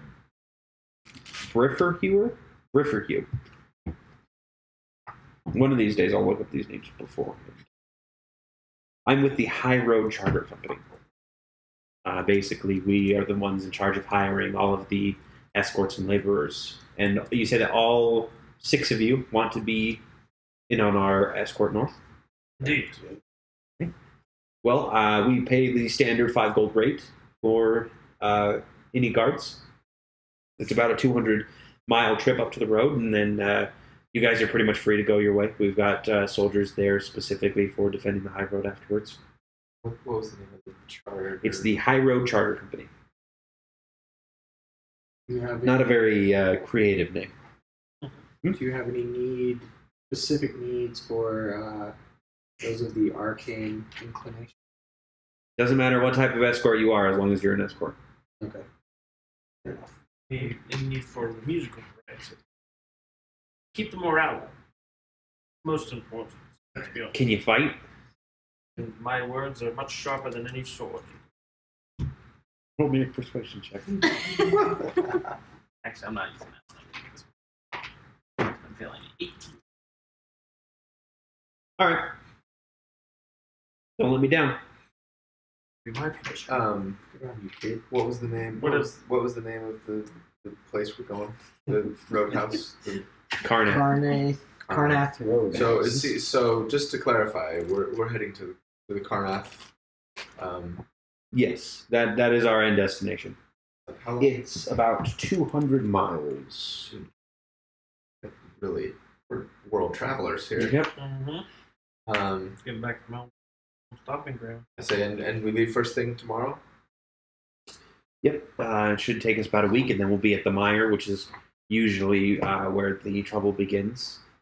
And then after that, let's see. Sanity. Mm-hmm. We passed up on fairly. So I'm gonna assume that he want that. Okay, the box. The box. He has Oh, 1,162. he really wanted the bag. I wonder if. Well, plus If it holds the same, Plus, he needs residuum. Maybe he cares more about the box than he does about the. because that's what he's been asking since day one. Yeah. So it'll be about 13 days of travel. Yep. The first 7 days or so is going to be just kind of rolling hills, and then we get to the mire, and that's when things get a little dicey. Okay. Why don't you and Thornock go off and see if you can purchase before he closes up shop. Indeed.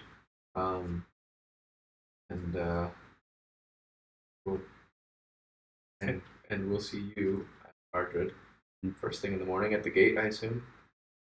Yes. Sounds good. Thank you very much. What was the wage for 5 gold per 10 day? Per 10 day. Even Yep. for- So it'll be about 10 gold. We'll pay the bonus at the end. We made it bonus. Okay. No one died of dysentery. Except for that guy. Poor that guy. Because he's sitting on about 1,162, not including stuff. He did, so. Should we also buy some residuum for him? But he wouldn't be able to. Wouldn't Can't have use quite it. enough. Yeah, I think he would probably be more interested in the box. The toolbox. All right. Just because it holds 500, right? Mm-hmm. Yep. It is essentially the same as the bag of holding. Okay. It's just not it's not a bag. Yeah, it's not Yeah. Okay. It's a 2 foot. And if he doesn't, Best we can do. That's a pretty and if he doesn't, box then of it's holding. some That's a future pretty point. hefty cylinder. Yeah. At some He's future probably going to point, have to wear it on his back. Yeah, like a backpack. Yeah, it'd be like a backpack type thing rather than just like a bag. If he ends up not wanting it all, Somehow. So how much did the guy say it was for birthday? Seven. See if you can. No, see if you can talk him down. 700. See if you can talk him down, Mr. Persuasion. Okay. Come on, you know you want to. This With Thornock not being here, it's going to be 750. Well, I'm saying like you go and you purchase it. You know what I I mean? don't have that though. Get the gold from. Have Thornock give you the money and keep the change. and go make the purchase. So how much was it for 750. 750? Yep. It is just going to be 750. Okay. Because yeah, if he were here, then we could do a haggling scene. But since he's not, and this is an item specifically for him, I'm not even. I'm going to say it's full price. Not that you guys could haggle very much. Magic items are extremely rare. But it's just one of those things. Yeah. Got him.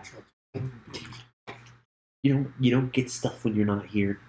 Okay, so the next morning, you guys wake up, return your keys, and you guys get out, and you see that another kind of caravan is forming. This one is, let's see here, 6 supply wagons,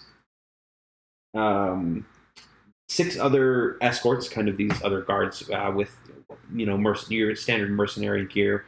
They're wearing scimitars, that sort of thing.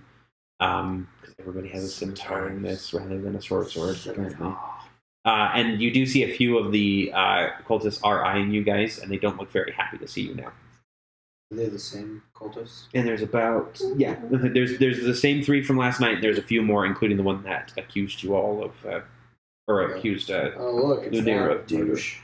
Wait, I probably wouldn't know what that is. Oh look, it's that a-hole. Let's get out of town and maybe we could. Yeah, take them out on the road. I like the way you think. I'm real proud of there's only 6 of them. So there's we want to test out our. Sorry, I should finish. There's 6 other escorts. There's Ardred, and there's 24 laborers that are marching out to relieve a group that's coming back from to Waterdeep. So we're in the same caravan as the cultists. Is that what you're saying? Yes. Yep. I thought you were saying that was like a separate caravan. No, it's all getting packed up and everything is. I don't like it. Well, that's going to be a little tougher because I don't want to piss our boss off. But what are you going to do? Well, we can kill our boss. He didn't do anything. He took the wrong side. Don't side with the dragon cult. He doesn't know It's only black and white. He's just hiring mercenaries. There's no gray. Escort. I could force him. He's from the High Road Charter Company. Did we? So we We can slept just overnight, beat right? him up and then send him back naked and say, never come back. I could suggest to him. If I may make a suggestion, says Jamina, Uh-oh. probably not kill him. I mean, we don't want to make any enemies with something like the High Road Charter Company. Especially when they already And we still don't know what somebody. happens to their treasure, their loot that they're Still need to trapping. be able to Okay, follow. we'll kill him when we get there. Follow in the gold, Once and then we we find can the kill pile of whoever is treasure. guarding the gold at the end of the rainbow. Indeed. Probably the Let's. I knew- Although I do have to say, as you guys are kind of walking along, I admire your guys' spirit. I do treasure, a sharp mind on one such as yourself. Oh, Braum, put your She pats rapier down. your shoulder. And, There's the rapier comment, wasn't it? every time, like, you guys seem to be getting a little bit of a rapport, Akio comes in and tries to, like, wingman about your rapier. Hey, Morty. Everything's good, man. You're going to get the girl again. I promise. I can see infinite timelines. All right, the trip north. Yes. Again, it's about 7 days that you guys just kind of go through these coastal hills. You're able to see the Sword Coast. It's on all its splendor off. Nothing really happens in these first 7 days. Everything seems normal, and then you guys first make it to the Mire of the Dead Men. On those 7 days. Can we roll for the... Is there a cart Yeah, you can roll for your that I can roll for Luckstones. Luckstones? There's enough time in the evening that you guys can work on it. So it was 7 days to the Mire? Mhm. 7 rolls? Who am I rolling for again? Me. Oh, for you. Okay, you keep track of what it is. 6. Plus. Plus my Arcana, which is 4. Just normal. Almost So 25. 17. 50. Natural 20. Plus 4. 50 for that one. Doesn't quite break the plus 10. Natural 1. That's 0. 7. I'm not keeping track of it. 7, 8. 11. Oh, actually, sorry. I'm going to stop you at the natural 1. I need you to roll me something else. Okay. Roll This is percentage natural. die. This is going to be... Break it. Don't go breaking my Luckstone. Or something worse happens. I get polymorphed into a frog. Your fingers are gone for 1 day. Just nubs. I got numbed. How am I supposed to play? How can I play my music? You just play the drum. You just be a drummer. I knew I shouldn't have been an artificer. All right, so go ahead and roll me a d6. D6. Okay. Oh, you're going to get hurt. 4. 4.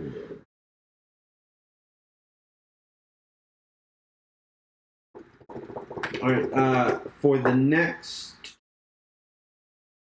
For the next combat, you have a -1 on your ability check. So basically, your luck stone is canceled out. Okay. As basically you've been trying to manipulate this luck, and it just kind of backfires, and a little bit of like bad luck comes your way. You start like stepping in horse dung a lot more. Yeah. Ball dash. Okay, so that was Oh. 25, 50, 50, nothing, 25. So you still have 2 more days? 2 more days. Yeah. Yeah, 2 more. That's natural 20 plus 4, 24. Mhm. 18 plus 4. 22. That's another 50. That's it. Okay. So that's So 250 total. nice. Okay, I'll do my 7. Okay. Cleaning the horse bed. 12. 12 is just 25. Okay, are you keeping track of this? Yes. Okay. 29. That is 75. 23. 23 is 50. I need 21. 111 more. 21 is 50. How many? 111. 21 again. 50. Get there very There's quickly. one more. That was 5 days. 2, 3, so far. 4, 5. Yep. So 2 more. 13. 13 is 25. And 28. 28 is 75. Sweet. And then add 100 to that total because that's what I previously worked on. What, yeah, calculate that total up. And Calculator, that's where here you're we sitting go. at. Cool. Let's see. Oh, that's calendar. So a little bit of history. The Mare of the Dead Men lays between the road and the coast. Over the years, the mire. It says mare, M-E-R-E. Is that actually like something? Yeah, I'm gonna call it a mire. I mean, because it's French for sea. Yeah. So maybe it's the sea of Ooh, creepy. So over the years, the mire has continually expanded, and each time it grows, it flooded the road, which had to be 25 relocated that further we inland. began with, too. That was the situation until about a century ago, when So it's Neverwinter was nearly 475. destroyed by the eruption of Mount Hodenau. With the city in ruins, efforts to keep the road open simply stopped. It no longer served any purpose. But now Lord Neverember is rebuilding Neverwinter, and the road is needed again. But what this means is that you guys are traveling along or through the Mire of the Dead Men, which is this kind of this swampy inland, and you can see that it's probably about maybe about a mile or 2 of swampland, and then it just sinks into the sea completely. So the road is going through, and they're trying to build the road? Yeah, what you're doing is you're skirting the very edge. There's no road here. It's just kind of a well-worn path. You can see where the road used to be, because there's a post maybe about half a mile through the mire, and it's just like this old rotten stump where a Covered post in used like to be. swamp. Yeah, it is literally covered in swamp. Yeah. And you guys are traveling along through, and we're going to go ahead and roll.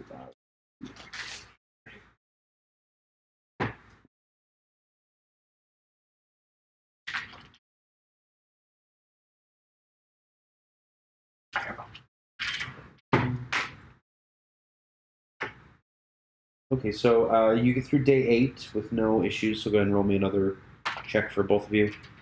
That's a 4, 6. 6, that's 0 for that day. 27. You can, by the way, if you want, you can just take 25 a day. You don't have to roll for it. Yeah, the rolling is to do extra stuff. I got you. Yeah. Oh, for each one. 27. 75 So more. you're finished. Okay. Here's your That's like lovely luck way stone. over the top. So you need to add a luck stone to your character sheet. What does your luck stone look like? Like, what did you carve it into? And I will show a picture. Since I am a WoW fanatic, I believe this is the symbol for. I don't remember if it was for the Naru or for the Draenei. okay. So it's kind of Draenei, I think Oh, so. cool. mhm. So. And the residuum that you got gives it a kind of a glow in those color schemes that you chose for it, and you did purple, red, Gold and silver. gold and silver. Okay, yeah. So it kind of gives you that kind of aura to it. It's pretty cool. So you need to add a luck stone to your character sheet, and then attune yourself to it. And Preston can help you with that as well. Alright, so. So you guys are traveling. Let's see here. Actually, You already have you guys are traveling along, and on the 9th day, somebody calls out at the head of the caravan and says, "We've got incoming, everyone!" And everybody gets plenty of time to get prepared as we get to. This one? Actually, I have to roll. This one. Oh no, that was. That makes more sense now. So I'm gonna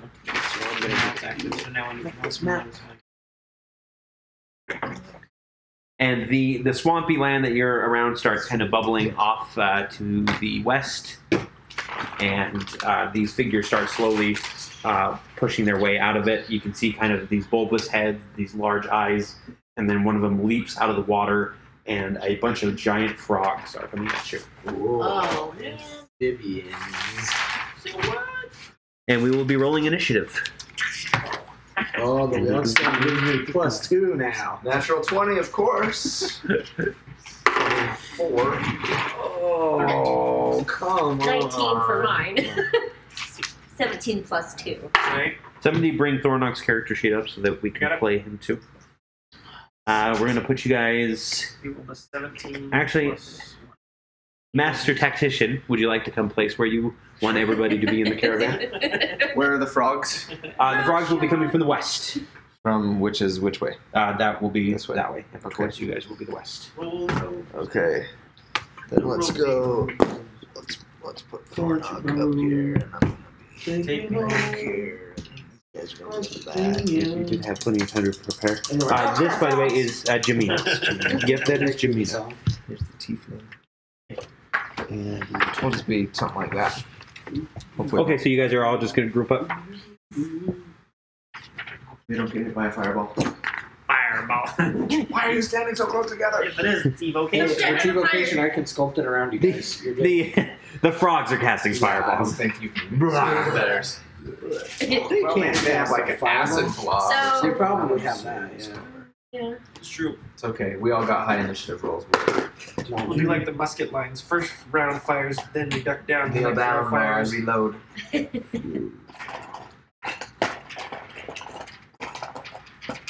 Sophia says goodnight. That's my daughter. Good night, Sophia. Alright. Hope you enjoyed your bedtime story. She got mad at me last time because I didn't. She says, I said goodnight to you. And I said, what How are you talking did, about? She says, I said goodnight. And I was like, I couldn't hear you. Did they enjoy their D&D games? She did. She enjoyed being Princess Rebecca the Fighter. Rebecca. Last name, The Fighter. It's pronounced Fifater. So about, we'll say, I'm going to go ahead and just mark an area somehow. Those squares are wagons, I assume. Yeah, so these are wagons. Okay. There's also fighting going on around you from the other guards and everything. Okay. We'll say from about this line, moving outward. Sorry, Akio. Okay, he's drunk. This is all swampland, so it's difficult terrain. Okay. Out there, and we've got a frog there, a frog there, a frog there, one there, one there. Oh, the monsters. There. All right, who summoned the plague? That's a lot of frogs. Guys, I got this. How big is the fireball explosion? That's Let's see. Oh. Okay, and then I need to roll initiatives for frogs really quick. So, the weird things that I say. Why is it know, not? right? Roll initiative for frogs. Fireball. No. Fireball. It is a 20-foot 20-foot sphere. So, but I don't have anybody back. Well, you've got, as long as you've got verbal, somatic, and material. I mean, you have like a material pouch, right? That's right, yeah. Yeah. Yeah, your material pouch covers all of that. Okay. So I've got it. And I assume that you guys did everything you needed material-wise, too. Stock. Yeah. That's what I did when I level up. Restock it. By the way, feel free when you are in towns to go searching for other spell scrolls and everything, because you can get more spells to add to your spell book. If you want to pay for them. That way, you're not just limited. You can have a bigger variety. I don't know. I'm pretty happy with that. Being a wizard is all about preparation. I feel like I have a lot of spells. I just don't even utilize them all. Is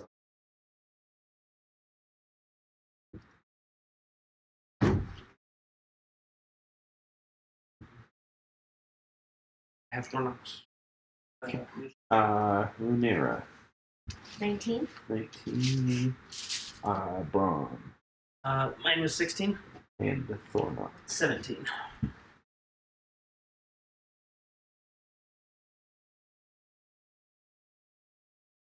Okay. Ari. 24. And Akio. 12. Okay. All right. So that is Ari up first. And Lunera is on deck. All right. Well, I'm gonna come up here.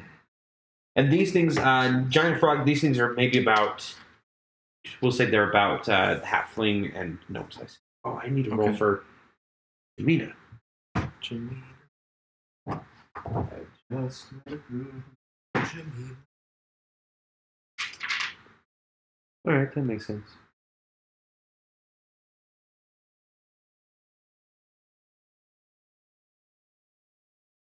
The war chant.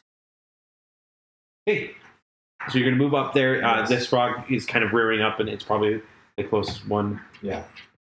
And I'm gonna lay into it. Okay. I get 2 attacks. So first attack was a 12 12 will hit. for 10 damage. For 10 damage. Okay. Second attack is a 16 That will hit. for 8 damage. So you deliver the first blow, and you kind of knock it sideways, and then you bring your leg down and just kind of crack it in the head, and it just collapses. Yep. Sweet. Frog Okay. legs for dinner. In that case, I still have an unarmed strike. And I moved 1, 2, 3. So wait, sorry, 5, 10, 15. So I'm going to come 20, 25, 35, Yeah. right? There's any left on my And turn. attack that one. I'm going to use,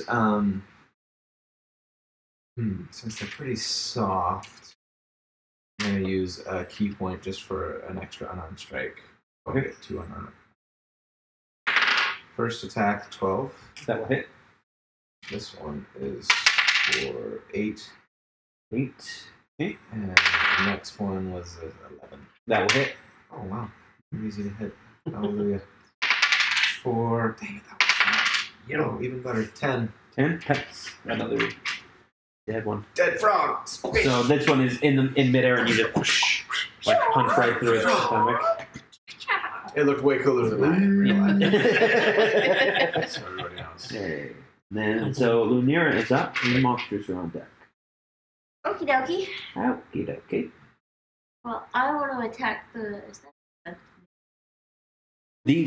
These are all frogs. well, no, I know, but I want to attack the one that's like a shark meat.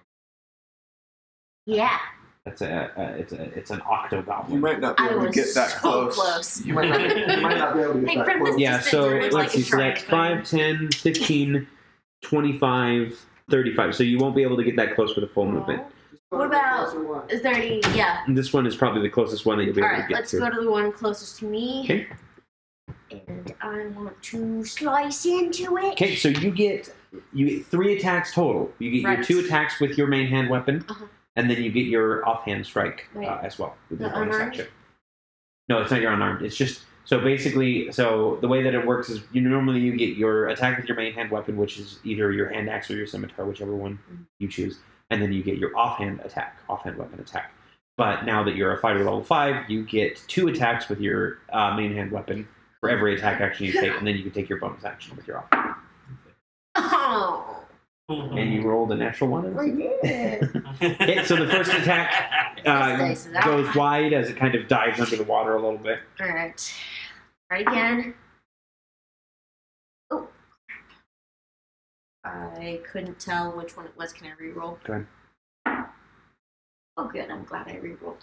16 plus. Well, how could you know if you're glad you rerolled? Because I couldn't tell if it was a 9 or a 6 because I went to pick it up and then I couldn't tell.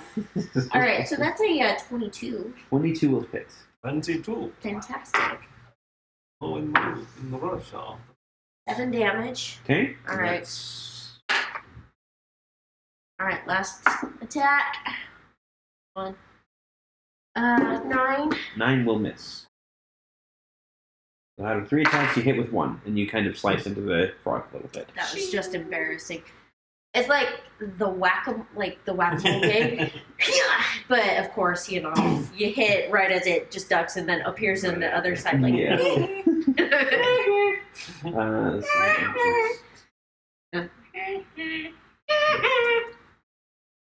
Nelson. Yes.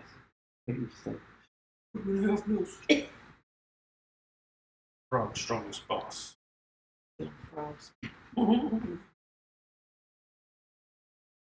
Okay, then it is, this one is going to go, and it's going to boom. The reason for my bad performance is because I was just distracted by Ari's excellent performance. That was great! Wow. Dang! He's going to try and bite Ari. Okay. And yes, they do have fangs. Scary frogs. Frogs with fangs. So that is an 11 to hit you. 17. Okay. AC. Alrighty. Bring him down. Again. And then we've got this one is going to come over here as well. He's a new target. That one crits against you. So that is going to be. So I want to put something to the group. As I've been doing more research into the game, I did figure out that critical hit is you roll the dice and then you double that. So do we want to do where we double that, or do we want to do where we roll 2 dice for the crit? There's a potential for a higher gain, but there's also a potential for Right, if you roll a 1 on your damage. yeah on both dice. I think for brevity of time, it's easier. Sure. Yeah. Let's just double it. All right then. That'll be. So from now on, you'll just roll your normal damage and then double it and then add your bonuses to that. So that's a total of 7 piercing damage, and it latches onto your leg, so you are grappled. Ouch. You just have to roll save. Grabs on the legs. So this is like the inverse of frog legs. Yes. Human legs. Please tell me the frogs are French. Okay, it's Thornock's turn. This Preston. is so delightful. I'm assuming that Thornock would like to rage. He would like to rage. And then he's going to move probably to the closest unoccupied one. He can move 35 feet, I believe. He can walk 40 feet. 40 feet. Yep. He's going to swing with his greatsword, I would assume. Yep. So he's going to move up just between these He two gets frogs. to It's a attacks. 19. I need to 19? roll for him more often. He needs to roll for me more often. Because this works. Well, that's a That's plus something. 2d6 plus 4. Yes, so that is going to hit. So 2d6 plus 4. 5, 9. 9 damage to, we'll just say to the one on the left. Yeah, his to hit is plus 7. He has an extra attack now, And so he gets to go again. Sorry, you said it was 9 damage? 9. So. Okay, you roll the second attack. Let's see what attacks per turn. What? I didn't see. I've never seen it. Alright, roll again. 11 plus 7, 18. That's enough. 5, 6, 7, 8. That's Plus 8 plus 4. Plus Okay. 12. He cuts that frog in twains. And he goes. Pretty sure that's what he did. That's Yes. that's a really good impression. Okay, and then let's see, that's one up. And then the creature that was going to go next is one he killed. So Braum, it's your turn. Okay. And from here, I am going to. There's still the one that hasn't been attacked in the back, right? This is the only one that hasn't been. Well, this one hasn't been attacked, and these two actually haven't been hit either. They've just been attacking. Okay. Maybe it's the one that Brom's standing by. The one on the right is the one that's lashed onto Ari's leg. So the Octo Goblin. Okay, Octo Goblin. I'm going to attack with my cantrip. Wrong page. I'm going to use Vicious Mockery. Okay. And I'm going to be like, "What are you doing, biting on his leg? I'm going to eat you for dinner. You know, go back to where you came from." Okay. What is the save again? It is a Wisdom save of 14. If it doesn't, it's going to be at disadvantage. It saves. Saves, okay. So that will be a 2d4. Okay, yeah, 2d4. So this is at that level, and then I don't think it does half damage. Just doesn't have to It just run doesn't. away. It just doesn't make it so it has disadvantage. Okay. That is 4. 4 damage. 4 psychic damage.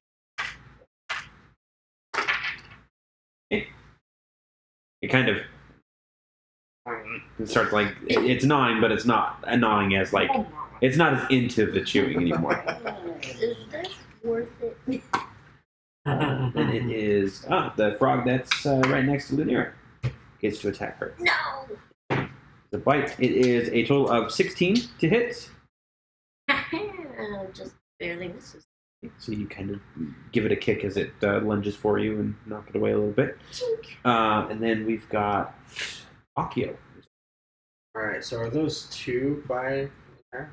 So there's 2 And here, then there's 3 there. and then these 3 here. Yep. So I'm trying to figure out what's in the 20-foot radius. I want to do this spell. It's So a this is 20 foot. 5, 10, 15, 20. You could hit all 3 of these. Okay. That's You not cast that's it not like So- here Okay. or whatever. Right? Well, he can choose to like ignore a number of people. Sculpts, yeah. Okay. So I will aim for those 3 Okay. and do a fireball. And they have to make a dex of 14.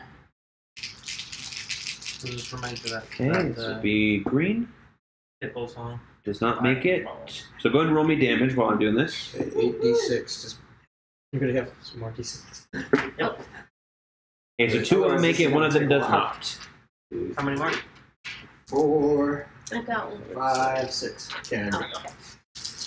Oh wait, I need 8. Oh, Well, there's just one. roll those these and No. do more. Oh, there's 7, and then just one more. Okay. Oh man. 8, 12, 16, And it's half damage on a successful save, right? 27 plus. So 29. 29. So half damage if they made the save. Okay, so first of all, the one that didn't, the one that is attacking Thornock is dead. Incinerated. Crispified. Nice. Yeah. Hey, keep some of those for later. Those Yeah. smell great. And then how much is the damage half? So it would be 15. 15. Yeah. 15.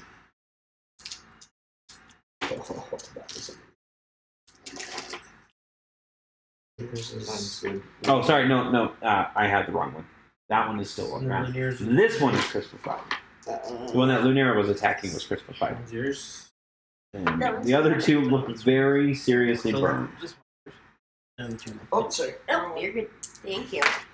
They're sharing the dice, y'all. Okay, so you took one out, and the other 2 are looking really worse for wear. And it smells delicious. And then Kinda like it is Jamina's turn. Greedy, greedy. Anybody else hungry? Yes. All of a sudden I am. And she is going to. What is her speed?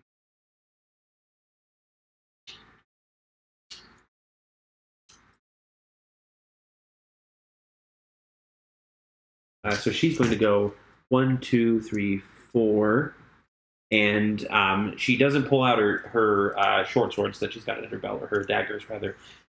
Instead, she puts her hands together, and you can see this blue this blue glow on her hand. If anybody's facing kind of towards her, Lunera, you can see out of the corner of your eye that it's kind of this blue eye, and then this beam of frost goes for that last orc, or not orc. Sorceress? She appears to have a little bit of magic in her, just like that old hat that you guys found. Yep. This is a ray of frost, by the way. So it's spell the dead attack. frog. And she's going to hit it, so it does. Yep. So the beam hits, and this frog that's kind of burnt to a crisp suddenly just goes solid and just it gets chilled and just starts floating down the Nice swamp. cube. Yep. Nice frog. Frog cube. Frog cube. And then she kind of shakes her hand off a little bit, and yeah. It's like, you know, when you use the air cans and you use them for too long and they kind of just frost over around. Yeah, kind of like that. Chili. And then it is... Oh, the orc is dead. The one that's next to Thornox is going to try and hit him with an attack for the bite. And he rolls a 14 to hit. Just hits. Really, he's got very He's got 14 AC. I don't know if there's something else. No, his armor class is low. He just has a lot of resistance. That's true. He does have a lot of hit points. A lot of hit points. So that's 5 piercing damage. Pounds. So Yep. that's 3. So it's 5. It's always, and I learned this too. It's always rounded down. Down. It is always rounded down. Okay, so that's 2. Yep. So Good enough is always round. Alright. yep, and that's going to apply for you guys as well. When we And you guys and do half damage to them. Not that you'll know you're doing half damage, other than a general feeling. And then it's back up to the top of the round with Ari. Okay. I'm going to attack the blue boy that's latched onto my leg. Okay. Just come around with the other leg. Exactly. I'm just going to... First attack is a 25. That big bulba size, right? Oh yeah. Yep, and that hits. Just pops the eyeball. For 7 damage. Okay. Now it took some damage from your vicious mockery or whatever. Right? Yes. It still appears to be up. Hang on. It's definitely got one eye closed now. The next attack is a 22 That'll hit. for 7 more damage. 7 more. That's enough to take it out. Okay. You are doing like exact damage tonight, by the way. Like there's no overkill at all. You are a precise On point. monk. Dang. Yeah. There is no Okay. wasted I'm momentum. spending a key point to try and take out the guy next to me. Okay. What is your secret? First attack is a 15 15 will hit. for 6 damage. 6 damage. Okay. Next attack is a 19. Right. 26 26. That'll hit. for 8 damage. 8 damage. Well, that one survived. Hanging on. Yep. It Hanging on by his tongue. is. It's giving like one of those gurgly croaks though, like oh, like your stomach makes when it's hungry or making poop. That too. Lunar, it's your turn. Okay. I'm going to attack the next one that is closest to me. I'm Wading into the bog. definitely going to, actually take this sucker out. 17 plus 6, 23. That'll hit. Perfect. Right, here we go. For 4 damage. So this thing was charred by a fireball. It's pretty much cooked, and you just stab it and pull it out of the swamp. I mean, it's still halfling size, so you're kind of holding it up with maybe 2 hands, but it's gone. I want to take a bite out of it. Okay. Just because it smells so good. Do it. I need you to roll me a Constitution save, not for the frog, but for the swampy water that you're eating that it was sitting in. Gross. 4 barf. 8 plus. Dysentery. No. Let's see. Lunar dies How am with I dysentery. reading? Constitution. So what is your constitution score? It says. If So it's it's a throw, It's Constitution. a saving throw. There should be Save a Constitution save. So mine says save throw of 6. So plus 6. So 8. The 8 plus 6. What's your constitution? 14. She's got proficient. Yeah, Oh, she's proficient in it. proficiency, so I added +2. Plus 3. Yeah. +3 now. So 14. 14 total is enough that you're okay. Yeah. That didn't taste as good as I thought it was. Yeah, the swampy water definitely gives it a weird taste. Nasty aftertaste. But Alright. But I'm gonna scrape it off and throw it back in the water. hey, then we It's not that Just good. fire on that guy. to His name's dead. Eat the frogs. the one on the left is going to attack you, Yes, bring it on. and he rolls only a 10, so he again dives and you just kind of like leave him. He just splashes and eats a little bit of water. They're used to it though; they don't have to roll safe. Delicious. Oh, lucky. That guy's gone, so it's Parvo. Thornock's turn. 10, 20, 30, 40. He can't make it, so we'll just say he spends his entire turn moving up in case you need it. Okay. Brom, it is your turn though. All right. I'm going to cantrip him as well with my vicious fury. Okay, go and roll me the damage before we do anything else. Because Might not matter if it he might makes not a matter. save. That's a 3. 3? And It did matter. And he... What is the saving throw? it's a 14. 14? He does not make it, so he's Okay, got so he has a disadvantage. disadvantage on his next attack roll. And I'm just going to say, your friend over there didn't taste that great, so I might not even eat you. I'll leave you here for the flies. Why wouldn't you eat me? That's so good. Flies. The Not flies good enough? will eat you. How the tables have turned, frogman. Oh, how Poor the froggy. tongue has turned. Akio, it is your turn. I'm gonna just cast Firebolt. Saving fireball. 6 Die, frog! 16 to hit. That will hit.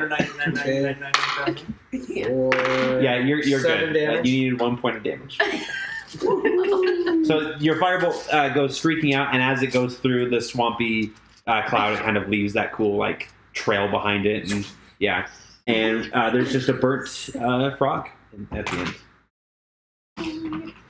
And the as you guys are finishing up, you look over and you see the other guards. Everyone else seems to be okay. There's a few minor injuries. Ari's got a little bit of a hurt leg. It looks like same with Thornock, but nothing that you guys can't handle. I'll have them gather the healing and do a song of rest. Okay. I'm not even going to have you worry about any sort of short rest. Just take a long rest because that's all that we're doing for this day. You guys are able to move on without any other incidents. Let's do for the Luckstone. Let's just do the regular 25 because we have 4 days left and that will get me. Definitively give me Yeah. Yep, that's flipping. I'll take the standard.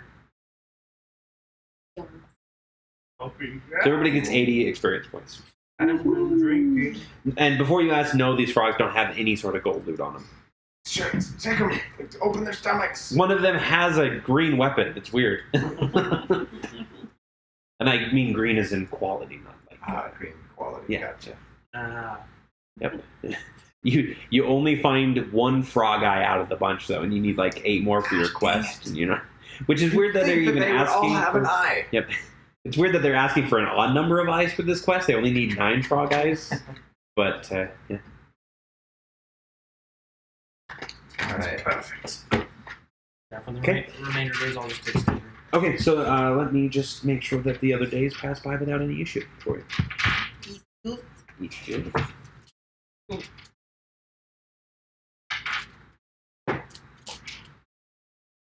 Okay, Tiamat. Rise from the mud. Whoa. Hold on, guys. Heard you've been talking some shit about me. Hey, man, I'm wearing your robes. I got an idol. My pet frogs, what have you done? So what we're going to do for the rest, because there are a few other things that happen, we are going to do what I like to call a skill challenge. So as we're going through, I want everybody to roll me a new initiative order. Oh no.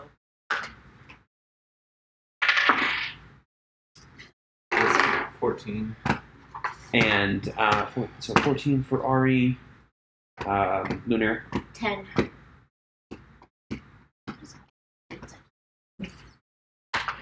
Brom, 8 for me. and Thornock. 9. Actually, we won't do Thornock because he's not here. Okay. And Akio. 18. So what I'm going to do is I'm going to do kind of a challenge that comes up during this trip, whether it's an encounter or something else that comes up, and you can just give me a skill that you use in order to overcome this challenge, and you'll roll for that skill to see if you do overcome it or if somebody else has to help you with it, and you kind of have to have a rough time with it. So for this first one, we'll say, Akio, as you guys are traveling... You ran out of toilet paper. Sleight of hand. The day kind of gets darker suddenly, and then you find that everybody is surrounded in just this pitch black, and you're like, is it an eclipse? What's going on? And you ask people, and nobody can see, not even your usual dark vision people. So how does Akio kind of work through this? Like what are It's we? gotta be some sort of magic, so it's gotta be Arcana. Okay. So I just start reeling through any possible thing that it could be. Okay, so go ahead and roll me an Arcana check. Yes. 23. Okay, so wait, you're- check or It's a check. yeah, it is. Yeah. 23. Yep. So you kind of are wandering around and everything. And by the way, your mishap is gone. Your bad luck is gone. That was that encounter. Okay. And you start figuring out that this is kind of a sphere of darkness, and you start kind of listening and focusing in. Roll me a perception check too. 14. 14. And you hear this kind of croaking chanting that's going on, and so you point your hand over, and I'll need one more Arcana check as you fire off a fireball in the general direction. 25. 25. So you fire off the fireball. You can't see it because this magical darkness is covering even the fireball itself, and you just hear this pop, and then the explosion happens, and the chanting stops, and the darkness just dissipates, and you see a group of they look almost like frogs, but they are wearing kind of clothes, and they're more humanoid looking, that you recognize as bullywugs. And it looks like they were chanting this, and once you dispel that darkness, you see that there's also this ambush that's slowly been creeping up on you, so the rest of you guys can start to engage it now. And that's what we'll do for Ari. Okay. These bullywugs are coming in. They've got their crude spears and everything, but they no longer have the element of surprise. So what does Ari do? And again, this is more, instead of just more of an attack, this is like a skill check to say like, oh, I do something specific to. I want to try and break their spears. Okay. With acrobatics, can I like try and like jump? You know what I mean? Like I want to like jump on them. Like Yeah. So you want to like jump through, and as you're going through, like you're like doing the striking palm on their spears and shattering them and everything like that. Okay, go ahead and roll me an acrobatics. 26. Okay. So yes, you definitely do break their spears, and then go ahead and roll me an intimidation check with advantage.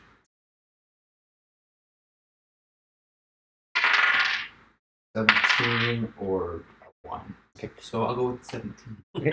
So you kind of break 4 or 5 spears, and then you land down, and you do this kind of awesome pose, and you're just like, who wants to dance? You know. And the bullywugs turn to everybody, or they kind of look at each other, and then they just all start hopping and running away. So you guys are able to pretty much resolve it without any sort of fight happening on that day. So the next day, you guys are moving along through, and you come across this kind of old bridge that used to be part of the old high road. And as you guys are starting to go across it, this figure pulls himself up out of it. And he is just this big, he's got kind of a long, drooping nose, green flesh, bulging pustules and everything.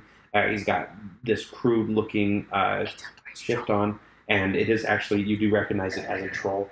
And he's got this massive club, and he just slams it to the ground, and he demands payment for use of the bridge. And Brom, Lunera, it is actually you up on the initiative. Payment? Yes. So how would you like to handle this troll? Internet? Crap. Your guys' show is stupid. All of you are gay. His name is Trendle. Oh man, they call me racist words. How much to cross? And he looks at the caravan and he goes, 200.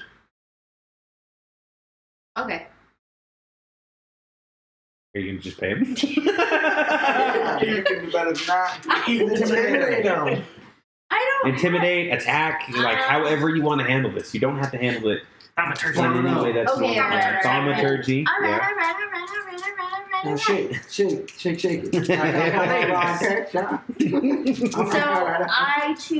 I'm pretty good with athletics. Okay. So I'm going to try to do that whole move that Black Widow does in the hallway scene in Iron Man 2. So, like, jump up and, like, Yeah. bring him to the ground Yeah. and, like, crack his neck in the process? Okay. Go ahead and roll me an athletics check.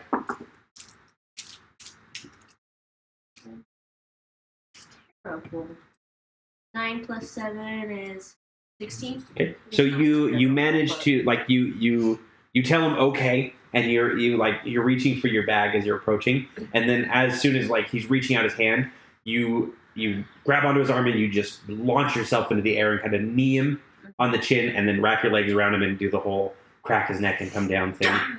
Chop his arm off for good measure, you know.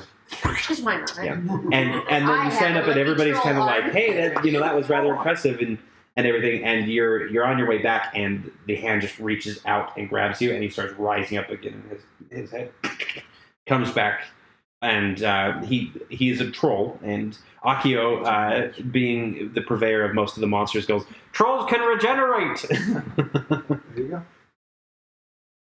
So Brahm, it is actually your turn to Damn. respond as basically it grabs Lunira's leg and pulls her up through the air, and you can see its arm is starting to form again, like gotta be kidding the me. hand is starting to come out.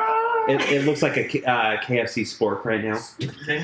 It's All got right. the size of I want Kansas. to draw a sigil in the air and cast suggestion on him. Okay. And I'm going to suggest that he go and find all the gold that he has gotten from people. Okay. He's going to bring it to me, and then I'm going to send him off into the hills. Okay. So go ahead and roll me an Arcana check. I know technically we would do this normally as a save Right. DC, but because we are doing a skill challenge type Y'all thing. to put me down. Yeah. We'll get to that. I need to find. This is an embarrassing night. It's 11. Okay, well, he rolled crappy.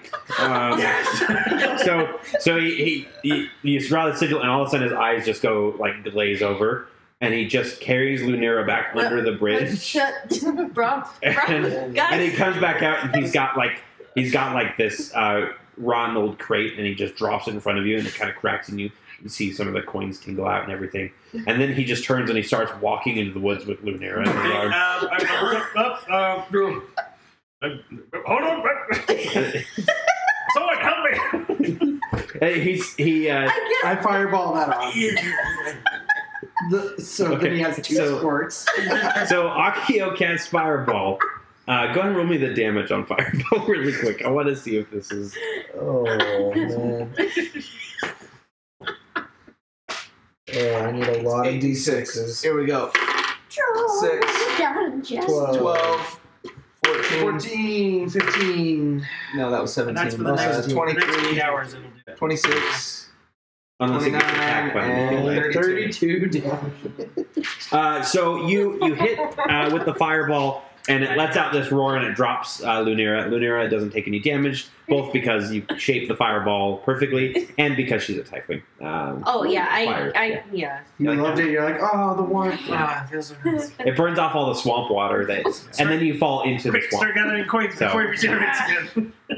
And it actually falls face forward and just starts like burning and burns into nothing and doesn't regenerate. Yeah, trolls are. It's fire or acid, Yeah. Very nice. which you have both. Very nice. Well, now I know for. All right, Someone help me with this gold. Get the gold. Someone help me with this gold. so we're gonna go ahead and calculate some experience for this skill challenge. Good job, everybody. Do we get any monies? Yes, and we will calculate monies as well. All right, good job. That's pretty awesome. I do those sometimes just to kind of it's just a kind of a way to make things a little bit easier, do a little bit more cinematic style. Basically, sometimes I'll ask you to describe a situation that comes up and how you solve it. That gives you a little bit more freedom. Sometimes I'll come up with it because it was kind of the first time doing it. I didn't want to make you guys sit there and have to come up with, okay, well, what happens? Well, I guess we come to a rope bridge or something, you know? Yeah. So don't worry about that. We've got... Need somebody to do 12 times 50 for me. 600. Okay, and then we're going to add...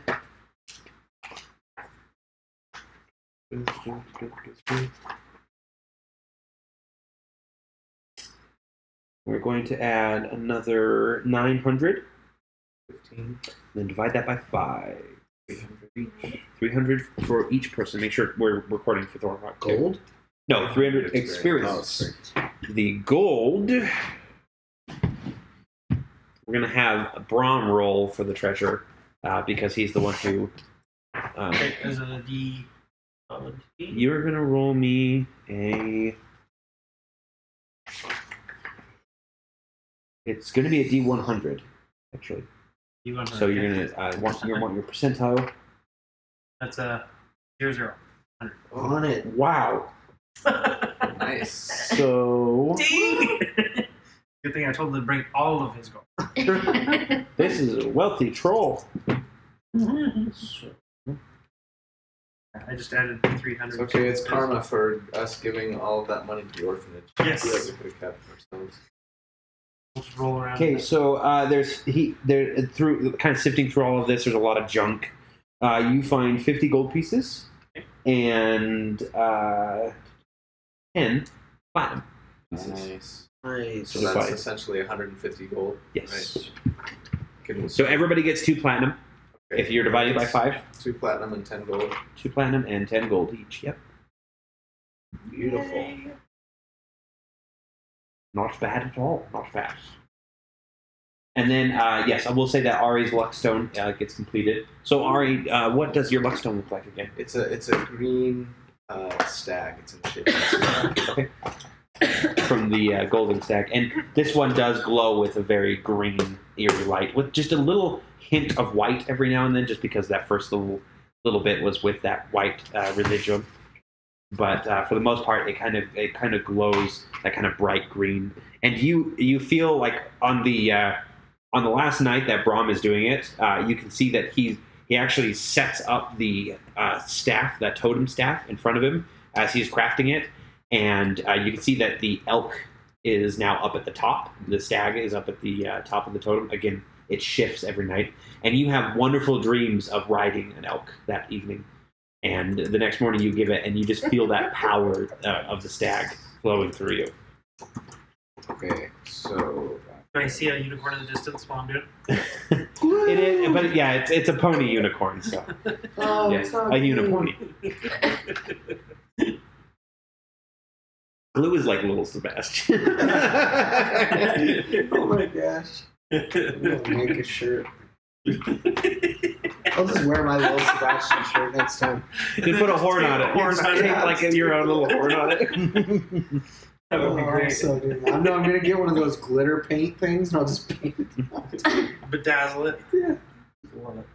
Guys find your- It's called Stone of Good Luck. Stone of good fortune or good luck. Yeah, Yeah. good fortune. Don't do the one of ill fortune. good luck. Oh, is there a stone of ill fortune? There is. How many critical failures did you get from this? One? One? Okay, I think you're okay. Let me see if I think it's Stone of Ill something. Stone of good luck. Stone of Ill Luck Oh. is a wondrous item. Oh, sorry, that's the other one. It's a -2 to all ability checks. Ouch. Why would you not just throw it away? Or like dump it somewhere. This item is cursed while it's on your person. You have it. How's everybody doing on time, hey, by the way? guess what? What? The periaptive wound closure Yeah. is something I have to attune. I figured that, so Trading from it. now on, yep, you can't trade it Yeah, to people. exactly. Okay? It does require attunement. So Sorry. It's all great. It's okay. if you want, you can just give it to Brahm permanently. He's the only one who's been really using it. Well, he's got the lately- staff though. Yeah. But for a while there, I was like dying every time we played. Because you can only have 2 magical items, right? Mm. You can attune. 3. Okay. So So you'd be stopped if you did that. How is everybody doing on time? Feeling on time? At this point? I'm great. I don't know about you guys. I got nothing going on tomorrow. Hey. I needed to make that joke one time, Colby. It's okay. That's good. Okay, now how come that didn't affect my Because you have Did to you go? tune Did you tune to I it? thought I The did. plus. So you hit use, and then you have to hit the plus sign, and then Ah. sorry, hit the plus sign again. Tap on the item. Tap on the other item. So do the same thing for the okay. other one, and that'll add it to your stats. Oh, it even gives me a little picture. Nice. Alrighty. So what the reason why I'm saying this is we can get into it. It's gonna be. Yeah, we probably shouldn't get into anything more tonight. Just because. Just give us a preview. So you guys are coming along. The road kind of winds its way down and away from the mire a little bit, and you come across the Carneth Roadhouse. It is this large. It used to be a hostelry where wagon trains that caravans were going north could stay at, kind of for protection. You've been to a few of these on your journey from Baldur's Gate to Waterdeep. So there are these wooden walls, and they look like they've been recently repaired. Like there's new slats in there and everything, because it has now become a supply depot and wagon kind of, they call it wagon park. So it's like an RV park for for wagons. There are people kind of milling about. There's some guards and everything, and as you're approaching, Arden gives you the gold pendants or pendants, so everybody gets 10 gold from that. And you guys are coming along, and we'll end tonight with a epilogue. A half orc is standing near the gate, and he's watching the caravan come over the rise, and he turns and he calls out a specific name. Just a moment, I have to get the exact name. Great epilogue. Super. So good. The Luckstone gives you a +1.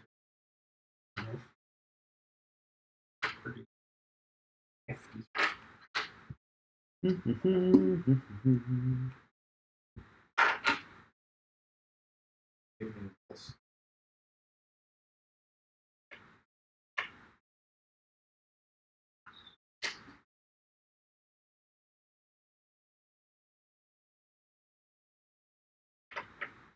Eminem?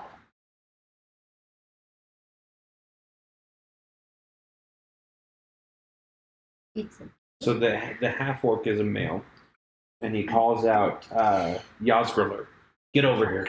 And a very kind of subdued looking half orc woman comes up, and she's half orc.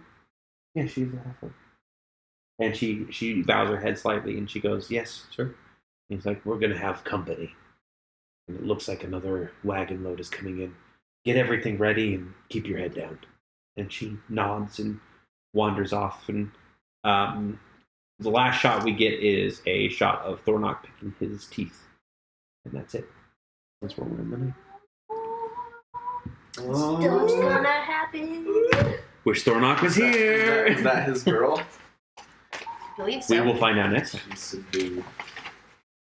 Awesome. Bravissimo, bravissimo. So thanks everybody who joined us in chat and made Absolutely. suggestions and everything. Do we have anybody make any comments? Big Winch, Freckles and Sunshine, Turquoise Zebra, Lolopsy, Lolopdiously, and then a non-rabbit. Is also they're frequent. A non-rabbit? Yep, a non-rabbit. So a human? Yep. Okay. Human. So Alright. yeah, thanks for coming, guys, and a quick thank you to everybody who donated. We ended the year at $609 for Extra Life. For the That's Children's $609 for charity, guys. Wonderful. You guys did an amazing job.